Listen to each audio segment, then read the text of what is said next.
The Michael Waddell Podcast is brought to you by Outdoor Channel and My Outdoor TV.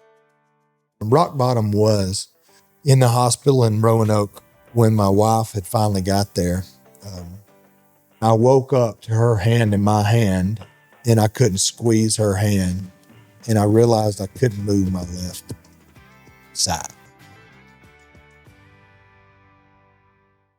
The joke is, how long have you known Drake White? And somebody, my buddy Drew Keith at Honey Break says, I've been knowing him since he was selling firewood at Talladega. So I used to sell firewood at Talladega. And so NASCAR for us had always been like, being that close to the Holy Grail was a big deal. And my dad's just a wrench turner, grease guy that just loves that lifestyle. So yeah, it's always been a thing. So it was right in your backyard. Right in my backyard. Yeah. And I think NASCAR probably just needs, it's like when Tiger Woods started playing golf, it changed golf. Right. It's so, when somebody comes in like the Red Clay Strays right now, like those guys are, you got a guy like Brandon out there singing and people are drawn to that. People are drawn to Earnhardt. So NASCAR, I think, needs that Earnhardt. They need that person. And there's probably somebody out there, but it's one thing. It's one person, one hit, one that deal. Little, I don't know if the word is bravado, but something, that charisma that Earnhardt certainly had it. You look back, Richard Petty. I mean, obviously there's a lot of very talented drivers, but who is that guy? Yeah. Like you mentioned, Red Clay Strays. That's what I thought the first time I heard you on the radio. It was different, and it was to me a little shake up. It had, I think I told you that I thought it was Mark Bazard on the radio. No, man, it's such a compliment to me, man. And I feel like that's a compliment to compare to Mark such Bazard. He's a singing son of a gun. I love him. It's all about timing. Everything's about timing. And if you think about 2014 is when a song we had called Simple Life. Well, I recorded that with two fiddles, and, I'd grown up listening to Alabama. I'm right south of Fort Payne where all them were from. And, I had this country thing.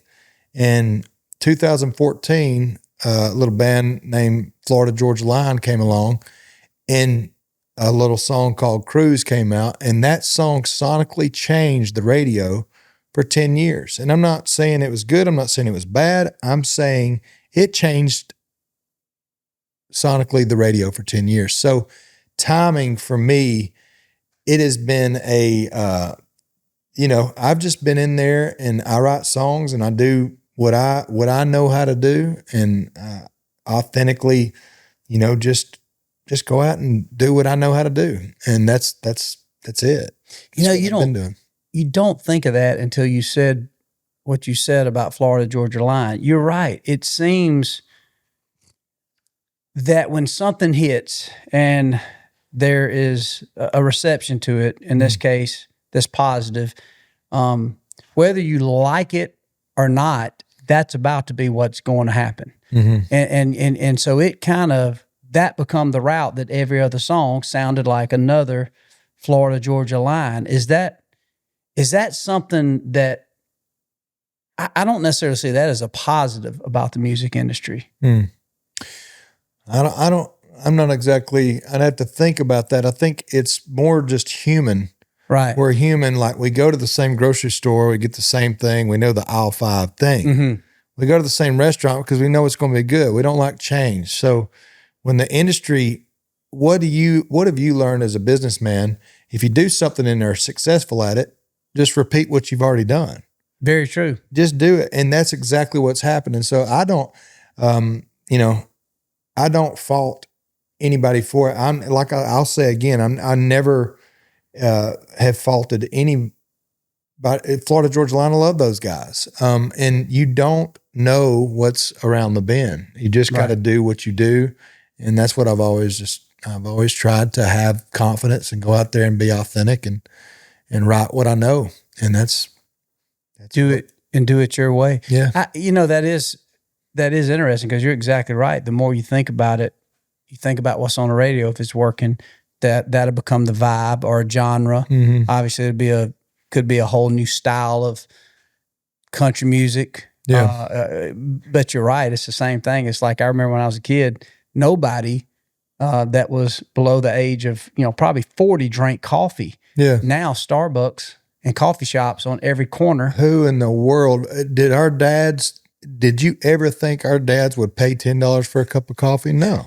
I mean, it's amazing. Still won't hardly. It's like my dad, he makes his coffee and it'd be almost weak because he's trying to stretch that Folger as far as he can get it, son. Yeah. I mean, who would have ever thought that, that Billy Strings would be playing old Tony Rice songs that I grew up listening to bluegrass music, selling out arenas. I call it the Zach Renaissance too. I don't even know if that's correct, but I like the Zach Renaissance is like that dude did not have a clue what he was doing. Right. But he did it authentically and he told stories and he's a great writer and it appealed. It appealed to 40 and 50,000 people. And man, I think that's an anointment, to be able to go out there and do that. And I think being in a place like Georgia or Alabama, we're raised by those people that you don't have a choice but to be authentic. Right. That's all you. Hey man, if somebody sees you acting like something you're not, they jerk your ass real quick back into line. That could be read so fast. Yeah. That is amazing. And it does seem a lot of times now with the authentic, and especially seeing it more in music, is that it seems to have more openings for different things to do well, meaning Billy Strings is a great example. You got Zach Top, kind of that late 80s, 90s country music seems to be doing well. You are your story is amazing, and I can't wait till we dig deep into your journey, because that's what it is. It's not just a trip. This is a journey or an adventure that you've been on since you broke into the country charts and with your music and really everything you've seen and done. But it seems that you can kind of dabble into a little bit more. It's not just dominated by radio play, so to speak. Yeah. You obviously, there's a million different ways to consume good music, TV, you got all kind of different outlets, but you will see something like Billy Strings. Who would ever thought just a cool guy that can freaking rip a flat top, and not a tremendous vocalist, but just musically talented beyond compare. So authentic. Yeah. It's a diversification of power. I mean, you've watched it. Hello, this is TNN Outdoors, and you're watching hunting, whatever. Everybody grew up with that. That was a very Elvis-centric, meaning everybody watched Elvis because that was the only thing to watch. Right. Elvis was pretty good. I'll give Elvis what he was, Don't kill me on this podcast. Elvis was decent. He was pretty good. But there's a thing happening in Nashville and in the music industry right now, and it's the Wild West, and the industry will figure it out and they will catch up with it because those guys are smart and they're doing it every day.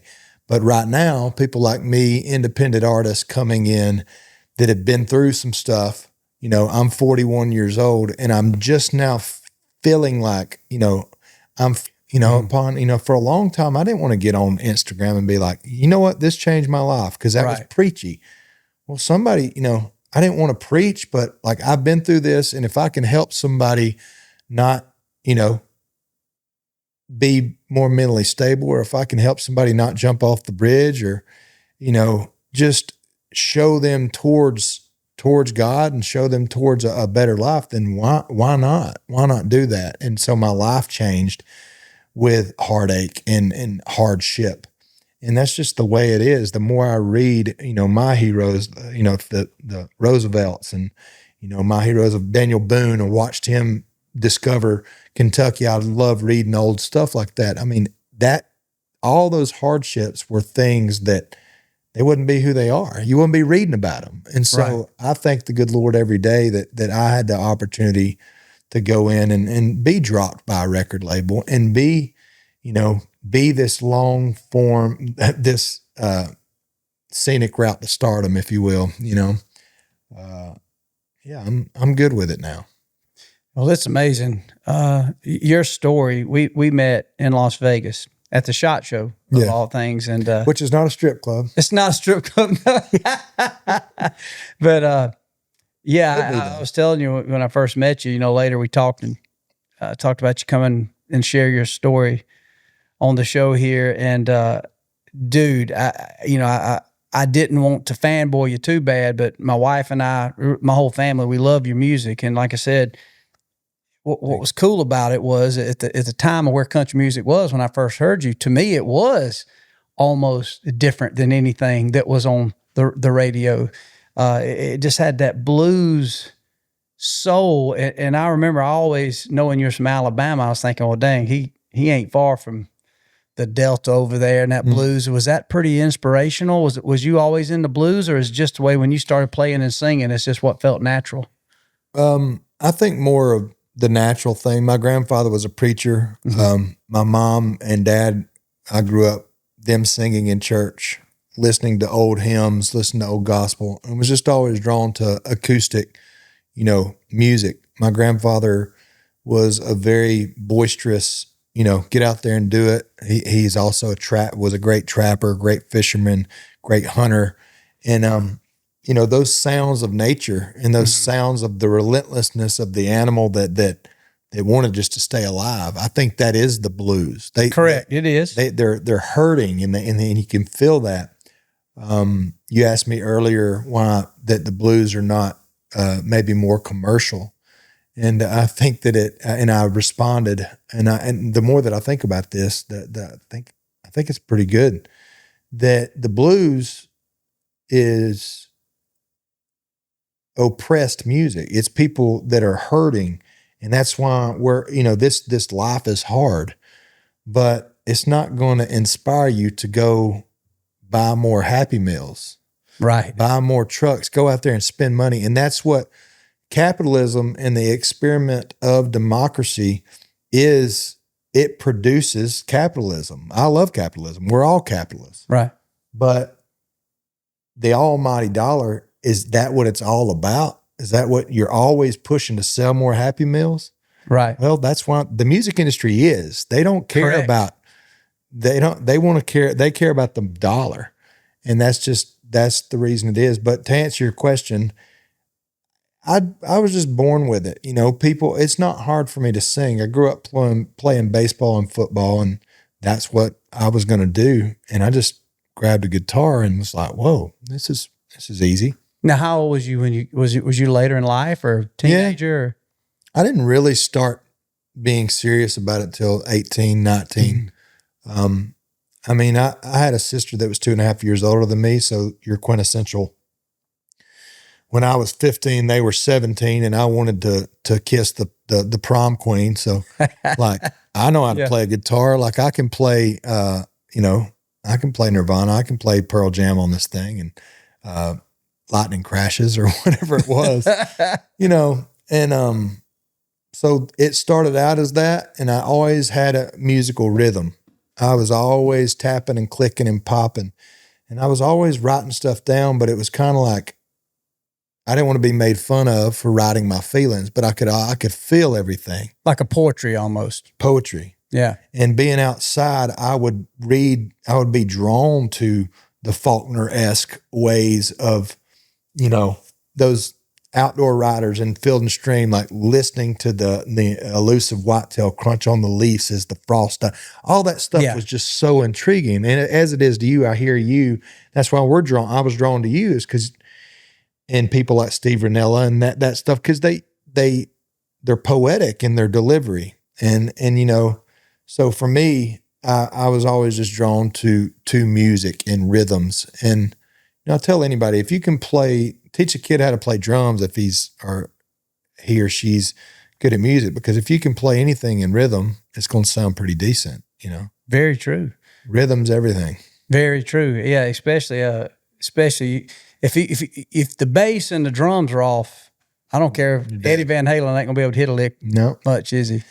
But but what we love to do with turkey hunting and being right at the end of turkey season, everything is rhythmic in nature. Cicadas, frogs, water, being around water, wind, it all forms this very, to me, and I can hear it and I can feel it. And that stuff gets into this kind of hippy dippy, but that's where my brain goes. It goes into this world of like, you know, that's the way I need to go to try to kill this deer. That's the way I need to go to try to pursue this song, because I hear the rhythms, I hear and feel the things. Does that make sense? 100% makes sense. As a matter of fact, I think what's refreshing about the conversation is you're right. I think that's where I immediately connected just when we sat down and talked within 10 or 15 minutes in a little conference room. We were talking about your story and the stroke that you had endured and getting back on your feet. But it seems the deepness, like I said, because for me, I mean, I love to hunt and fish. So do you. Love music. And to me, it does go kind of hand in hand. And definitely as you get a little older, I think you get a little more, if the word's philosophical or deeper in your thoughts, or certain sunrise starts to feel a little different. And I don't know exactly what it is, other than the fact I definitely think it's like you become more aware of God and just everything. And so it all comes together. And one thing that's refreshing to me about the fans that you have in your music, I have a lot of buddies that are artists, is the deeper, meaningful stuff seems to really be hitting hard right now. So makes me wonder, I feel like that's a good spot to be in, where there's times you can have, you know, I'm too sexy for my shirt. Absolutely. Be the number one hit. Yeah. And everybody, well, it's so shallow. I guess I am knocking that song, but now, you know, you look at some of the music that's out there and the rebirth and even the spirituality of hunting and the outdoors. I've seen, and I don't know if this was after COVID or during the COVID situation, to where a lot of, in my opinion, just felt like a big shakeup or a reset, to where I've had people that I never thought would have any interest in hunting, or maybe have never any interest in certain types or styles of music, that it's almost like it reset us into a little deeper spot of maybe not necessarily taking things for granted, but especially when you look at mainstream, a lot of the things that were always big to me are becoming even more big, but they weren't as big before.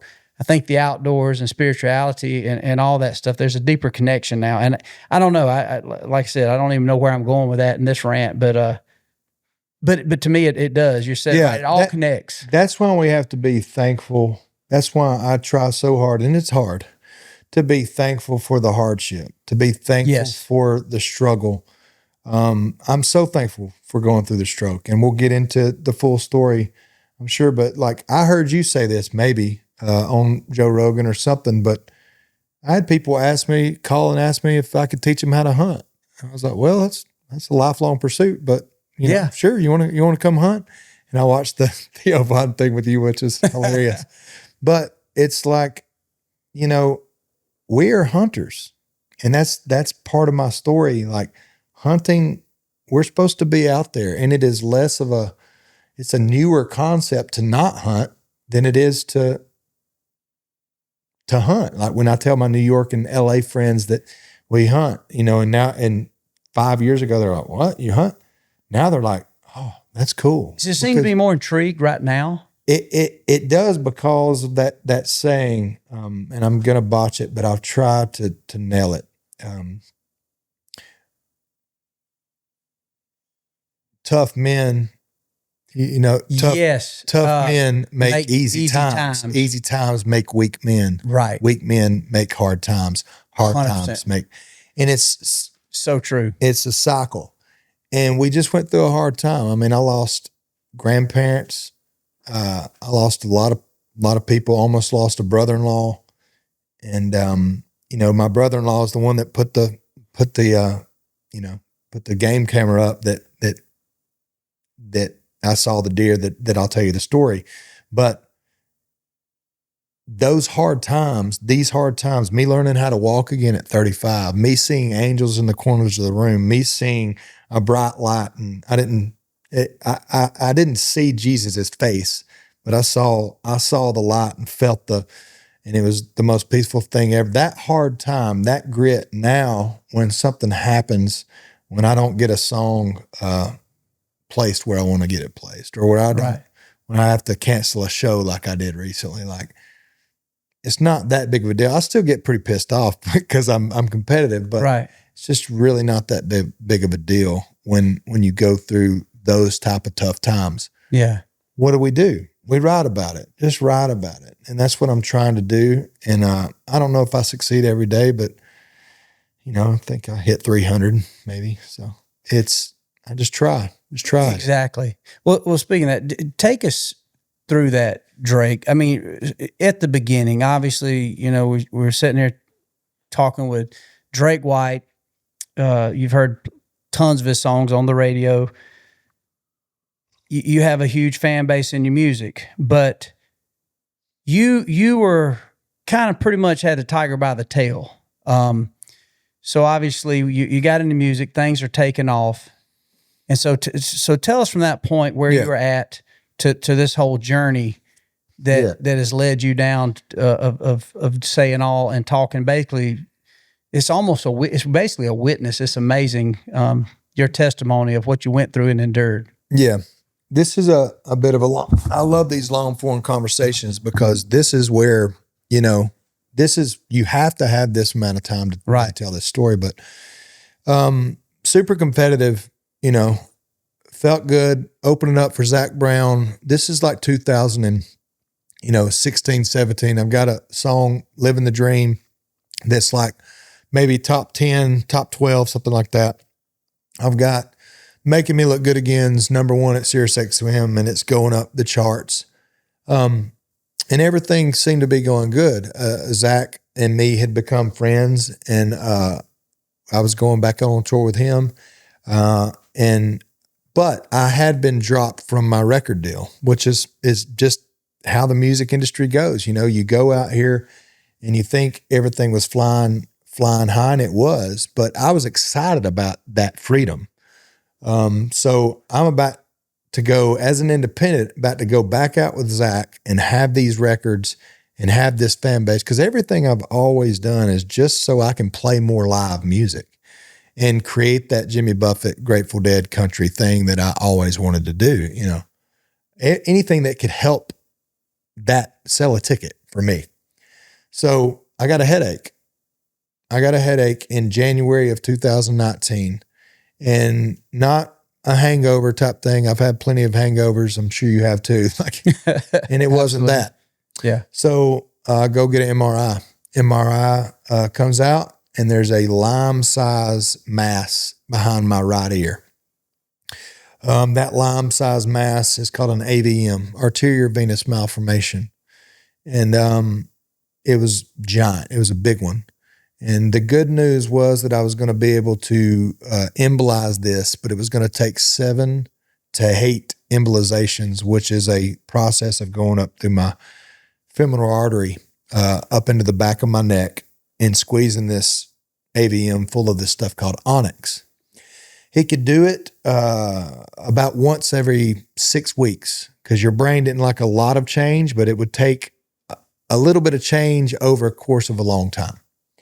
So we start doing this, and I said, can I play my shows? He said, yeah, we can do these on Monday. You can rest Tuesday and Wednesday. Then Thursday, you can be out on the road with this blood pressure medicine, and you should be good. So, man, we go. This is January, February, March, and this is 2019. So you realize what's coming. Right. And I go do 4 embolizations, and I've done 35, 40 shows, and I'm skipping a bunch of the shows, but I felt good. I was jumping around, and if you ever saw me perform before the injury, it was a very energetic, athletic, jumping around, yeah. Veins popping like it was happening. And I went and took the stage in Roanoke, Virginia. And like I said, this is 40 shows into the season, 50 shows into the season, and 4 embolizations. And it's like cotton candy skies, and there's probably 2,500 people in an outdoor covered arena. Roanoke, Virginia is a beautiful part of the world. And I take the stage and feel good, and we rip into 3 or 4 songs. And I just started to feel like lightheaded and like you're in your performance. I'm in the performance. I'm ripping through it. And I start this song called The Coast is Clear. Funny enough. It definitely wasn't clear. But you remember that movie where the guy gets shot in the neck with a dart? Oh, Frank the Tank. Old School. Old School. Yeah. It's everything slowed down, and it just was like I was extremely drunk or something like that. And if you watch the video back, you can see that the athlete or the hard worker in me, because I'm just pushing through this thing that's obviously wrong. Right. And I'm just driving, and I hear my left hand starts going numb, and I hear this, literally sounds like a gunshot go off in my right ear. And when it did, it felt like a bowling ball was on my left foot, and the sky flipped to the ground, and the ground flipped to, like everything flipped upside down. Like, and my vision was just like big, huge balls of, just fuzz, and everything was just, it was just really weird. And I was like, man, I'm having a stroke.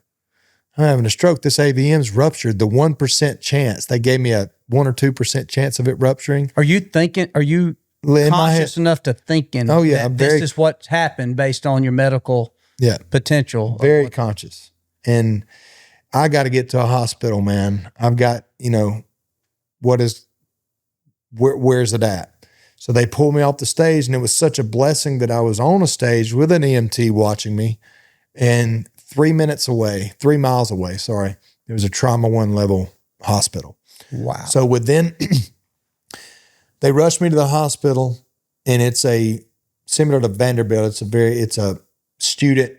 There's a lot of students, like it's a college type hospital. And I hear all this commotion going on, and there's a lot of people coming in because they're trying to figure out how to stop the bleeding. And I hear them contemplating putting a port in, and I hear them, and I'd read all about ports and sepsis and being brain dead. And that's mine or your, or really anybody's worst nightmare. It's like being alive on this earth and being brain dead for me.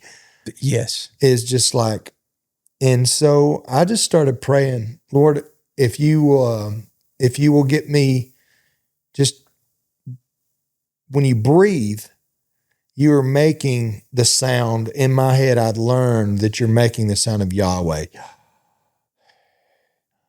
And breathing like that is how I just remembered that you're saying the name of Jesus, you're saying Yahweh. So this is during the situation. In the situation. First time it ever hit you, though, that you're breathing Yahweh. Just breathe. No. Wow. You've always thought that. I've learned that. Okay.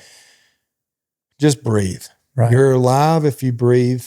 But in this moment, the pain was so excruciating because they didn't want to give me any pain medication because they wanted to make sure that I was not brain dead and I could respond to their commands. So blink your eyes twice, move your thing. I couldn't move my feet. I couldn't move my left arm. And they get this to quit bleeding within 20 minutes of it starting bleeding. I had a massive brain aneurysm that AVM caused a hemorrhagic stroke. Oh. So completely devastated my left side. And this is when I saw the angels in the corner of the room. And I didn't know that till later. It's a longer story, but there was these 4 massive figures in the corners of the room, standing there, very confident and very peaceful. And I thought they're security guards because I guess I have an ego, and and I thought there were security guards in this room. And I was telling my wife about this way later, and she was like, she had prayed for God to put angels in the corner of the rooms and the angels to direct the doctors. And that's what they were doing. And there is not a doubt in my mind that those angels were sitting there and they were deciding not to put a port in, to put this drug in that coagulated the brain, the brain bleed that got it to stop and actually saved my ability to think cognitively, saved my ability to sing. Didn't affect the right side of my brain, which is your speech and your singing. I never lost my ability to sing. It just took away my left side. And funny enough, I think my son's left-handed, which is another thing in my head. So I go through this, and I'm still competitive. I'm coming out. I stayed 2 weeks in Roanoke, get transferred to Nashville, and I stayed 40 days and 40 nights in Skyline Medical Center in Nashville, and came out in a wheelchair 40 days later, with weighing about 140 pounds, which I weigh about 185 now. So just a brutal blow. So many miracles happened during that time, from people sending buses to get me to point A to point B, an old high school friend helping out to come as the EMT to bus me back up to Nashville to get me there. And just getting in the Word and understanding that I was mad, and I did understand suicide now. Mm-hmm. I did understand mental health and why, why people would consider that. Mm-hmm. I'm not saying I considered it, but I did understand it. I did understand suicide. But you had been completely, to a degree, on a mountain, but now you're in the deepest of the valley, and I'm sure it felt like you was underwater, even with that. I've recently wrote a song called "Rock Bottom's Got a Basement on Skyline Drive," and nice. It was so apparent to me that I'd hit rock bottom. Rock bottom was in the hospital in Roanoke when my wife had finally got there. Her hand, I woke up to her hand in my hand, and I couldn't squeeze her hand, and I realized I couldn't move my left side. And I was like, oh shit. Terrified. Like, this is it. I can't squeeze her hand. She's going to leave. My career is going to be gone. My mom's going to have to wipe my ass the rest of my life. Like that kind of thought. Yeah. And that's where the devil gets a hold of you. Like, your time has passed. Nobody wants to watch you limp on stage. You can't even take a shower by yourself. Like, he can get into your head. And that's where I'm so proud of now sitting here, is that I conquered that I conquer that daily. I haven't conquered that. I conquer it daily with things that I've learned, and man, people are good. They are. They're competitive, and they'll cut your legs out from under you. But at the root of it, people are good and they want to help. And I watched the community come to me and help me come together and help me get back on my feet. And this was a 6-month, 8-month process before the pandemic. Then the pandemic happens right when I got back up on my feet. So you're talking about a music career that's doing its thing. And I've got songs on the radio, and I sound, I feel good. And then these two back-to-back things happen. So if anybody out there's wondering where I went or wondering what it's just, we've not been anywhere. We've been writing songs and releasing records and doing all this stuff. It just, at the peak of my, at 34 years old, all this stuff happens. And you really begin to ask, and I went through that stage of like, why me? Mm-hmm. Why this? What is this? Why did this happen to me? And watching my friends just zoom past me in their careers. And, that was really hard. It's still hard to this day, watching people win CMAs and ACMs. Very proud of them. Right. And I love that. But if full transparency, like that is, I have no doubt in my mind that I will, I'm exactly where I'm supposed to be. I still think Madison Square Garden is going to be sold out. I still think Red Rocks is going to be sold out. But coming through that gave me that confidence, because if I can get through that, then I can get through anything. And why would he have brought me through that if he didn't have massive plans on the other side, even if that's serving him in a different way or whatever. Right. Whatever that is. We're going to stop for a quick break, but please don't go anywhere. We got so much to come. The Michael Waddell Podcast is brought to you by Outdoor Channel and My Outdoor TV. Watch Bone Collector and other great outdoor shows anytime, anywhere. Use promo code Waddell30 at myoutdoortv.com to try it free today. I think when people think about a bad day, you go back and you look through documentaries or you read about the history. You're talking about Roosevelt. Obviously, there's a lot of things I deep dive into so many times, and I think most people don't understand. And there's a lot of heartache out there, but there's also a part to where you'll get a situation where the typical the bad hair day, or the dishes are dirty, or the battery's dead in the car, or it's a little cold outside, or it's rainy, and I'm gonna get my new shoes dirty. And look, we all have those days. We all have those little, let me do a little bitching and whining. Yeah. But then when you get to a situation like you're in, where it's not just the feeling you have, it is a literal fight between life and death. I mean, you've got angels in the room. Mm-hmm. I mean, and anytime you hear that vivid stories of angels in the room, there's only one thing that's right around the corner. I mean, that's not just potential of being paralyzed or maybe you won't sing. I mean, you was right there on the edge of death, and you had God's angels right there.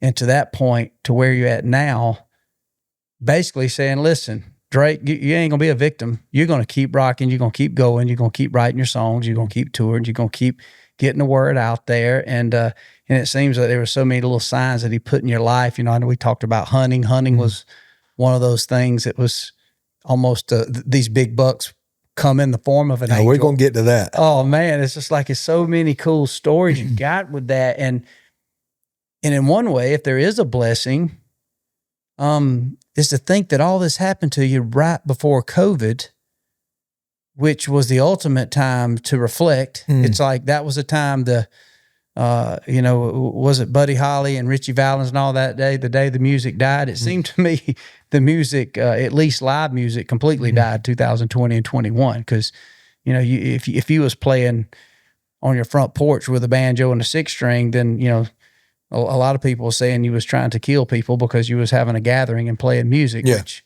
what did music get most people through in every situation? Great Depression. Yeah. What to get the Cowboys through out there being lonely is a handful of people sitting around picking a guitar and singing. So in that circumstance, that had to be an awkward, lonely time in those 2021, kind of getting back on your feet and just figuring out where and what was going to become of the future. Yeah. Yeah, I'm not a patient person either. I'm not either. I'm a driver, man. I felt like I was born for something greater when I was just knee high to a grasshopper. Like I've always, if it's hunting, I want to get it. I want to kill it. I want to get there. I want to get closer. I want to get in. I can't just do something halfway. And the pandemic started, and you're right. It gave me a chance, an even playing field in a way. Now looking back at it, and we played in my barn for 88 weeks in a row on Wednesdays. Eric Church won the Entertainer of the Year that year at that weird ACM or CMA where they did the round tables and everybody had masks on and was scared of each other. Yeah. But I jokingly, kind of serious, passive aggressively was like, I should win that Entertainer of the Year because I'm the one that played 88 shows, because literally we just went into the barn that I'd built for an event space for my wife. And we had just got it finished right before the stroke. And I told my wife during all the pandemic stuff, I said, I have to play. So I can't go another year without playing. Part of your therapy. I mean, they're shutting down everything, you know? And I said, I got to play in Alex goes, well, you just built the barn. Go out there and play in the barn. And I started playing, and my creative director, Zach Knudsen, started, putting cameras in front of us. And man, the first week, I never forget this, we sold $9,000 worth of T-shirts. Maybe not the first week. Yeah. Like maybe the 20th week. But I remember thinking, wait a minute, we can release a T-shirt every week. We can release a poster and do this stuff. We figured it out. And my fans just came together, and I have so many fans that came and said, man, you got me through a tough time. And every fan out there that has said that, let me tell you something. You gave me something to look forward to, because it didn't matter how hard therapy was or how bad that I felt. I knew I had Wednesday to look forward to. I could play music on Wednesday. My buddy Kip Moore came over. Colby Calais come over. Kid Rock came over. Like a bunch of people, just people that were around the neighborhood. They would just come over, and we would we'd break bread and play music. And that got me to the next day.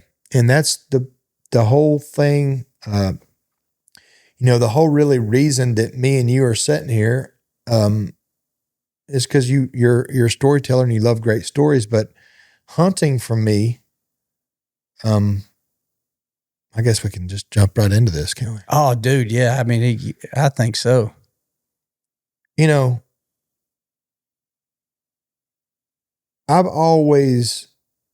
remember tying a fishing line around a stick and putting a little jig on it when I was like 6, 7 years old, going down to Cove Creek that ran out into the Coosa River, and putting a chartreuse worm on there and just jigging it through and catching little bluegills and yellow bellies. And I remember filling buckets up and just walking up.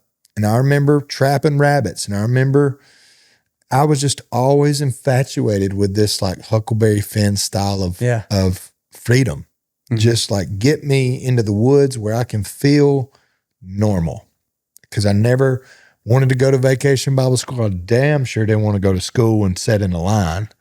And I needed, when I was recovering in the hospital, like I would have dreams of that type of feeling.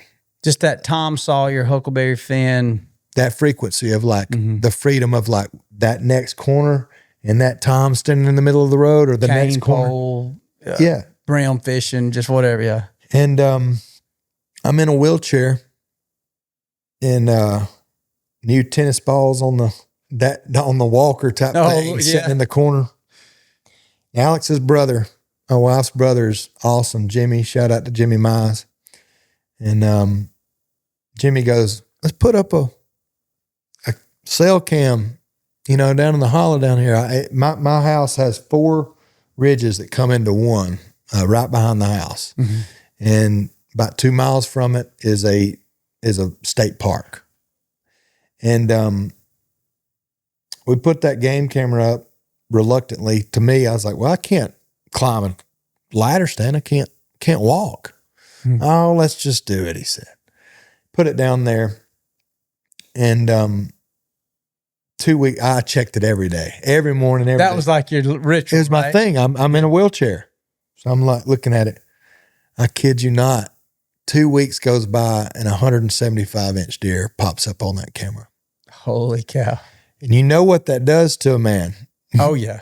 This is on your place, too. This is 50 yards behind my on your back deeded door. lot of land that you're living in, recovering. This I've been dreaming of being, Huckleberry This matters. We got time, so it's going to take a second. But when that deer come up, I'm assuming you're looking through to find that buck. But when it come up, this is the picture I got. Are you kidding me? Let's see that. You can show that to them, whatever. Just a stud. I I don't mean, know if you can see that or not. Tennessee, I don't care. I don't care. Wisconsin, Illinois, it doesn't matter. That's a 175-inch deer. Oh, absolutely. And Michael, it did something to me. I'm talking somebody that maybe was feeling a little sorry for himself. Right. Maybe was a little pissed off at God. Little you couldn't even post you couldn't even post a deer, pre-pandemic. If you were posting deer on social media, like as a country music artist, like I know a bunch of them that wouldn't do it. And that's absolutely. okay. That's their choice. But like you couldn't do any of that stuff. This deer set a primal freaking switch off in me. And I go back to my wife and I said, I got to learn how to climb a ladder. She looked at me in that wheelchair and said, you got to learn how to walk. And I showed her the picture. She goes, you're not going to Illinois. I said, look at the picture. She was like, oh my gosh. It's in our backyard. My wife is like, oh my gosh, this is in our backyard. Go to my Mississippi good old boy therapist who is, shout out to Griff at Paradigm in Franklin. He taught me how to walk again, along with Alex. And I said, got to learn how to climb a ladder. What? You rolled in here in a wheelchair, like, show him the picture. Holy crap, where's that? Said, right below the house. He goes, get on that VersaClimber. Start going. 2 months later, I climbed a ladder and sat there. I never killed that deer, but I hunted it every single day for 6 months. Or not 6 months, however long the season was.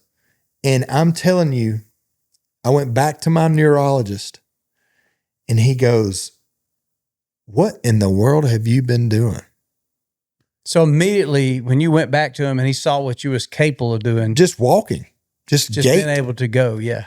I had learned how to come from not being able to walk to climbing a ladder to having a legitimate shot at killing this deer with a crossbow. I grew up with an upright bow, love an upright bow, love chasing them. At this point, the hunt was the healing. I didn't care. None of that matters. And I'll say that to anybody out there. Yeah, I've heard you say it.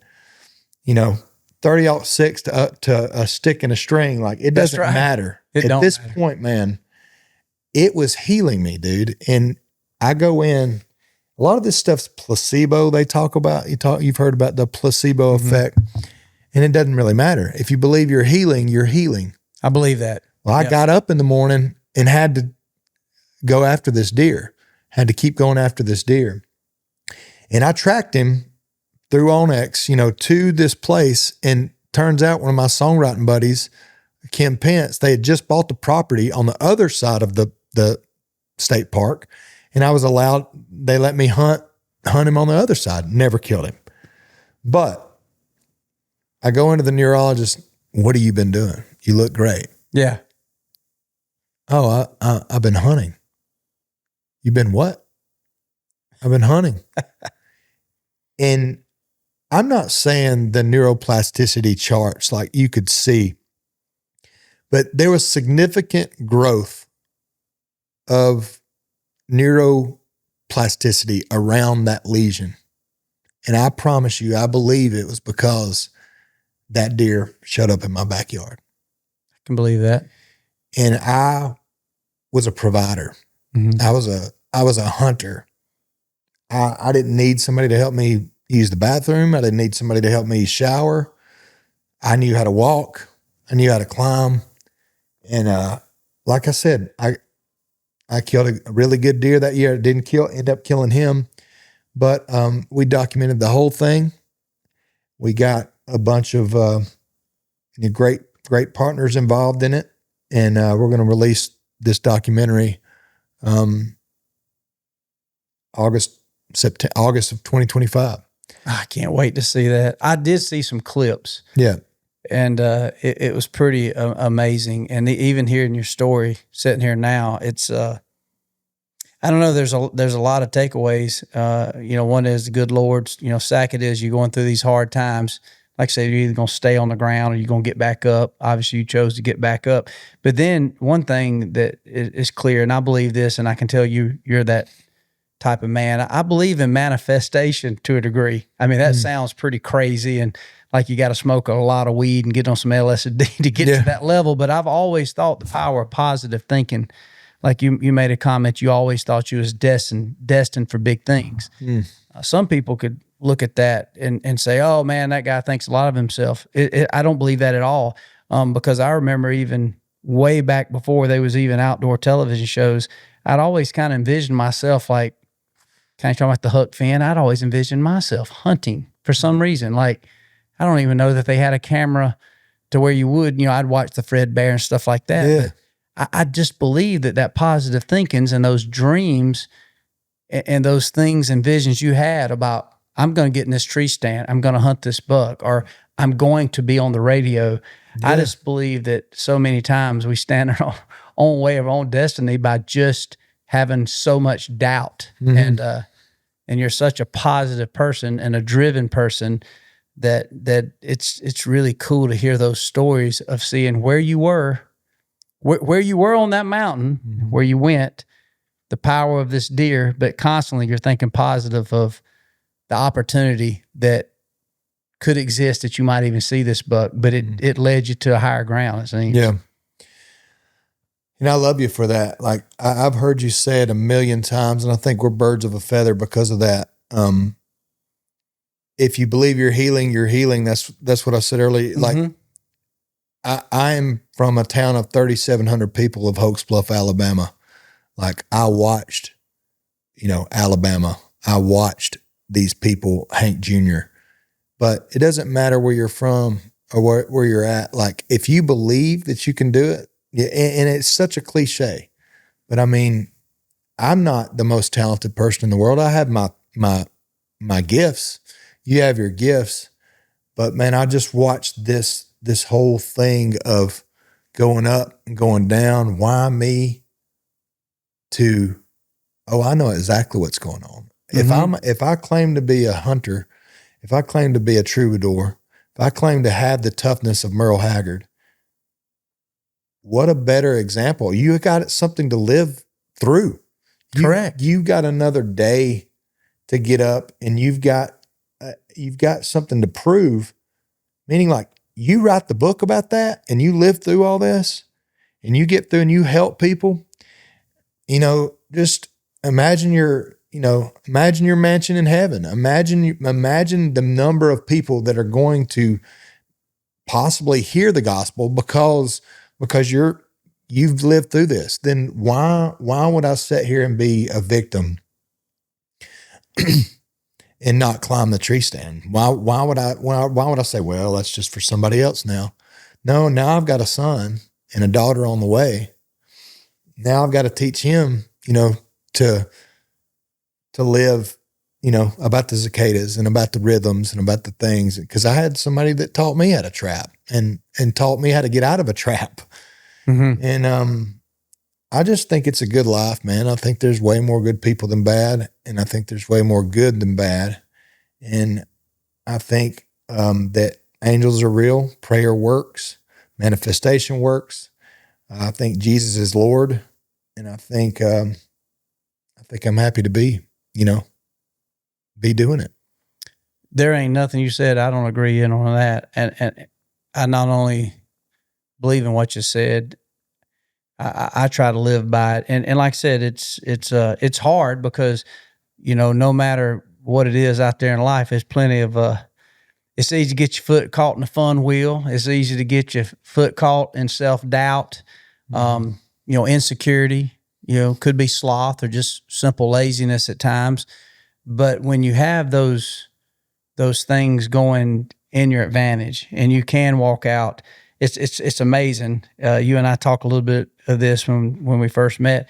It's amazing how I can be having somewhat of a downer day, like things ain't going right. A couple phone calls that didn't go as I planned, or maybe it was just a certain situation that wasn't feeling right. Obviously out here on the farm, I've just went on a walk before and quiet. I mean, in those times, it seems like you need the most. There ain't no plane in the sky. It don't seem like, and all you hear, and was it last year? Remember, we did have all those cicadas, and it was just, it was deafening, but it made you almost meditate because you was almost trying to listen for something else you could hear. Maybe it was a little old red bird, or, late in the evening, maybe hear a whippoorwill. The other night I walk outside and I'm sitting out there on my back porch, and I hear this whippoorwill just, and man, I sat there, and it sounds weird, but man, almost got choked up. I was just sitting there thinking about old Hank Williams song, hear that lonesome whippoorwill, and my wife was in there cooking a good country cooked meal. It was late in the evening. I looked, my young'un was running around. He had his new KTM hat. He's ready to think he's going to be, the next Eli Tomac and win every motocross race. And I'm hearing that whippoorwill, and I hear an old barred owl deep in there, and I'm thinking, I bet you them turkeys are roosted down there in that creek bottom. And dude, I almost got a tear to my eye, and I thought the only thing that even hit me that hard is the fact that all of those things, those smells, those sights, the things I felt, I just felt like it was the good Lord. Like, hey man, you think all this is, you think these things beyond this are important? Here's the most important things to you. And it seems like that in any moment, if you silence those out, or you get too big for your britches, or maybe you're chasing the wrong things, it seems like that's when you quit living, because you don't hear those things. Yeah. And I think that's one good reason. I think we was blessed being country boys to grow up where you did in Alabama. And it's all across the country, but it's amazing how therapeutic those sounds are and how they reset you. It can pull you out of the basement. Like you said, you was in the basement, bro. You was underwater in the basement. No doubt. I got a question. Waking up on Saturday morning for me and watching 10 in outdoors, or, whatever, watching somebody, and we were about to go fishing or going over it. Like, that obviously takes a driven person. Mm-hmm. It takes somebody that's probably, I think you've told me a story of your dad being like, what you going to do? You going to hunt? Like, there's no way. Yeah, what's wrong with you? How do you balance like the gratitude of like, man, I'm thankful for what I've got, but also I call it I know I'm in Georgia, but the Nick Saban mentality of like, no, we got to win another one. How do you balance that? Because like when I push my team, I've learned to manage, and I'm learning this now, but like, you don't want people to think that you're ungrateful, but you want to win the next one. Mm-hmm. You want because that is a God thing in you, right? That you're driven to. How do you balance those things, the desires, maybe the ambition of Michael Waddell, and not just wrecking your wife and team, and just because we're so driven? Because I have trouble with that. So I'm just working because I love it. It's so, to be honest with you, in one notion, like it's funny. I love hunting. I love the outdoors, and I love music. So many times, and I love sports too. So obviously through my career, I would say I've met more artists that I'm a fan. I'm a fan of it. Just like a fan of yours, fan of Red Akins, Blake Shelton, those guys. And even more that once you get past the music, you actually get the chance to become buddies, to where you are talking about planting corn. A lot of people think, oh man, you see a Blake Shelton or a Zach Brown, or, you see Drake White out there, and you see them, and you find duds out there picking the guitar, but you forget really all he's thinking about in between sets is like, man, I got to get some nitrogen on that corn. I wonder if I can get my first. It's so true. Yeah, it's like, it's so true. I bet you I can get you plant some corn. That rain's coming in, and I wonder if I can plant some onions and get some sweet corn down there in the garden. And what's the best tomato to plant in the garden? But at the same time, what do you love? You love music. In my case, I love hunting. And so for me, man, I've told that story a good bit. I don't think I was the best person when I was the most ambitious just to get on the next hunt. And I'm sure there's probably some artists that can say, hey man, when I turned my back on my family and music was the only thing, it's obviously got to be a big part of you, because it's what supports your family. In this case, who would have ever thought that only in America you can make a living guiding turkey hunters, guiding elk hunters, helping hang tree stands. And then that turns into, oh man, we'll pay you $100 a day to video these people you're guiding. To next thing you know, I've always been I call it a shit kicker and fun timing guy. For sure. Like a campfire and a cold beer and turn up some Hank Jr. I can have a party, yeah. Yeah, exactly. I always knowed how to have a good time. I always say, my motto to this day, and it was that way back in the 90s, is I ain't trying to out hunt nobody. I'm trying to out fun everybody. And I just, like today, I even thought about you coming down. Like, man, we're going to eat good. I want to show Drake my farm, and maybe we'll get a nice cigar out there on the deck and watch the sun. Maybe we'll hear them same whippoorwills get to hollering, and who knows. And but for me to answer that question, as it took a lot of self-discipline within me to realize what was most important when it comes to the career and family. And then second of all, I think what makes hunting at the level that we do it so nice is I learned that even in competitiveness, you can't really bully Mother Nature. Like, it's so in charge. It humbles me all the time. I always pride myself. People ask me all the time, what's the hardest animal to hunt? I would say most people are infatuated with big, mature whitetails. And so I would say absolutely to shoot a big, mature whitetail with a bow and arrow is probably one of the toughest things ever.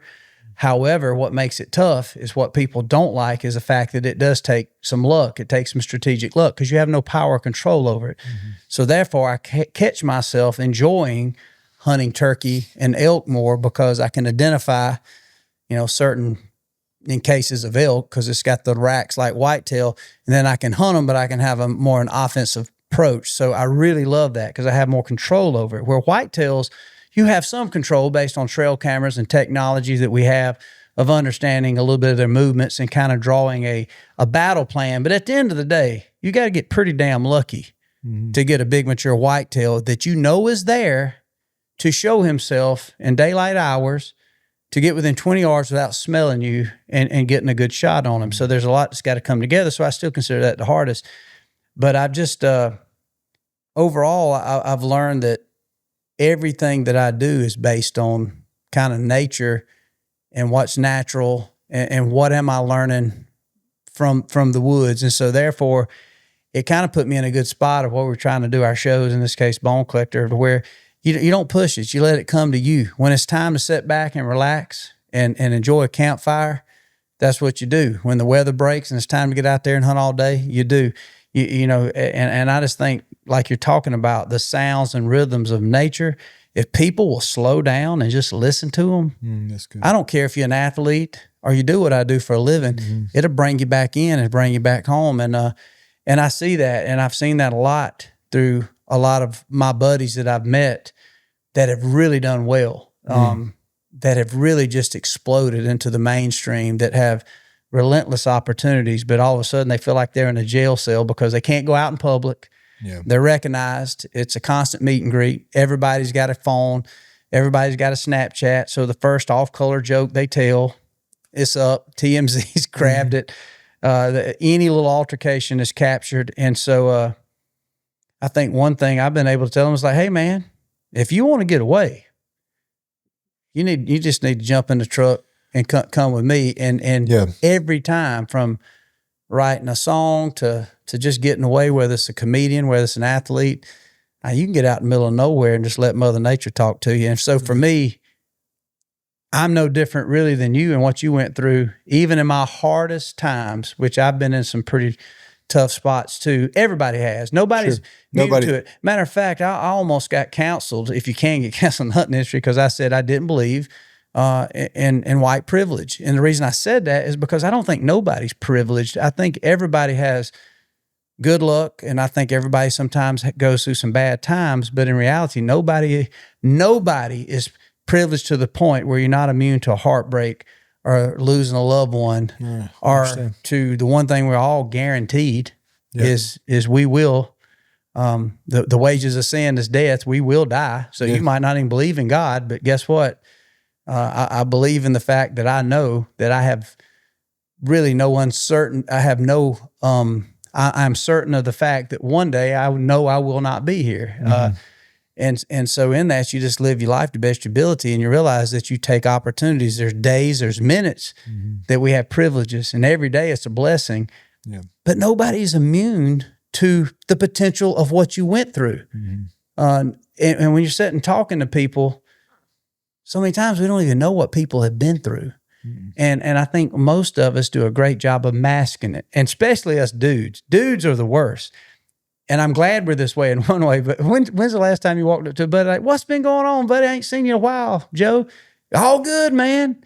Yeah. That's a lie. It ain't all good in Joe's life. Who knows? Dude, he might not have money to pay his power bill, dude. His Joe's wife, drinking a case a day and his wife just divorced him. Exactly. His It's wife, good, man. his wife's across town. Yeah. He's been listening to John Anderson, Wild and Blue every night. I love that song. I do too. Man, yeah, it is. You know, with music for 90 minutes or 2 hours a night, I get to get on stage and there ain't no cell phone. Yeah. That's true dopamine straight to the gourd. Like that's good stuff. A deer, I sat on a panel yesterday with the Grammy Association talking about mental health and mental health awareness, because there's suicide so big in the creative world. Our job is to make stuff out of nothing, to make up stories and to make them, and we can do that. But the double-edged sword of that is you can also make something out of nothing. So the thing that I love about the outdoors and that primal instinct that clicked in me that inspired me to make this documentary is that deer does not care that I'm Drake White or that you're Michael Waddell. That turkey does not care. It's trying to stay alive. Correct. And it takes every sense, every ounce of concentration to hunt that animal. And it makes me feel connected to my food. It makes me feel connected to my maker. And it makes me feel like I'm healing. And then you hear the whippoorwill, and then you get the tear. I mean, I got them behind my eyes right now. Then you see your sons, then you see your daughters, then you see the goodness on the table, and then you're like, oh.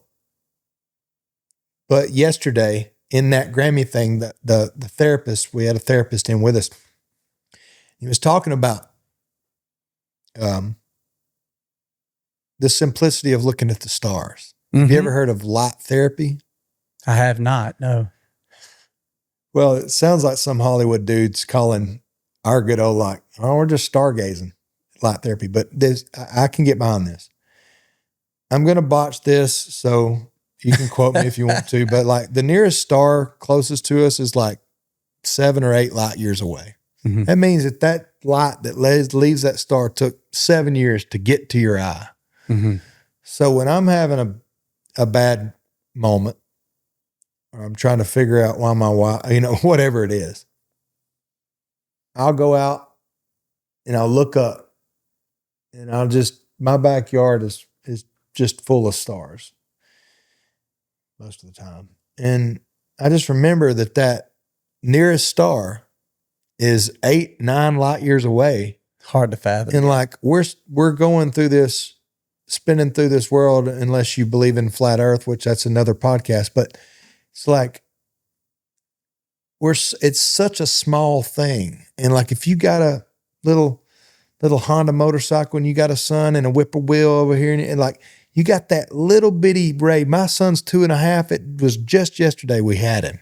Now we're pregnant again and we're doing it. And it's like going so fast and everything's so good. Like, just slow down. That's why Hunts the Healing was born. That's why I Ladder to the Sky. Like, that's why I'm talking about this, is because a deer doesn't care that you got a number one. No. A turkey doesn't care. It's the natural of, what are you going to do in this moment to outsmart me to create the memory with your family, and whether it be around the table or around the food. That's a primal thing, man. And that's been It's very ages. primal. You're exactly right, because what happens is I've thought deep on it because, man, I'm country, is cornbread, and I would rather be in the country. However, my wife and I will venture off into the cities and always have a good time. As you a country bumpkin too, but I'm sure you've had a marvelous, unbelievable time of the luxuries that the city life has. But what I've learned that lives so predominant sometimes in the cities when you take away nature, because there's no way to have all those buildings. Yeah, you can sit there. I've had coffee in a nice, restaurant in a hotel that's a high rise. You can see an old cardinal out there in a little old bush out there, bluebird, whatever it is. But basically what's happened is nature is gone, and all you're left with is human nature. And what I've learned, nature is so brutal, but it's so honest, and human nature is almost it's a slimy version of an awkward situation that we can create that's not really natural. And that sounds kind of crazy to even try to describe, but what I mean with it is human nature, sometimes we deprive it. We're a little bit more fake in some cases, the term two-faced or whatever, or we sometimes lie about our feelings. If we're doing good or bad, we'll say whatever, different things that get into our system that we want to partake in. We'll do it. But a lot of people say, well, that's natural. I've come to realize that some of that could be argued, but nature, when you remove yourself and don't have any understanding about Mother Nature and the animals and stuff, I think you set yourself on a path of the complete uncertain, because you don't even know really much about anything, because you're not in tune with really the earth or the universe, so to speak. And that's my personal opinion. That's a little deeper, and that might be going over some people's head when they hear it, like Waddell has been going crazy. But every time I get in a situation to where I'm wondering, is this natural or is this human nature? I start being able to distinguish between the two. And but with that said, what's unique about nature is the fact that deer, who you're right, he's not worried about me nor you, or if he's going to get a chance to get an invitation to a party, or if he's going to get nominated for a Grammy, or he's going to get every chance to host a television show. He's not worried about who he befriends. He's not worried about anything. Staying alive. He's living, he's staying alive, and he's not only staying alive, he's the most selfish man that could ever be. He literally is breeding his mama in some cases. Yeah. It's the most crazy backwards. You're going to get canceled again. I'm going to get canceled again. Yeah, I'm going to get canceled again. But it's unbelievable. Like, a lot of times you see people, they don't understand the animals or even bears. If you hunt a bear, you get crucified. But bears, if you really know the basics of a bear, they're brutal. They eat their own kids for a sow to come back in heat just to breed again. Their number one and it's source all natural. Of food, yes, coming out of the dens. They want to eat other bear, and that is such a weird backward thing.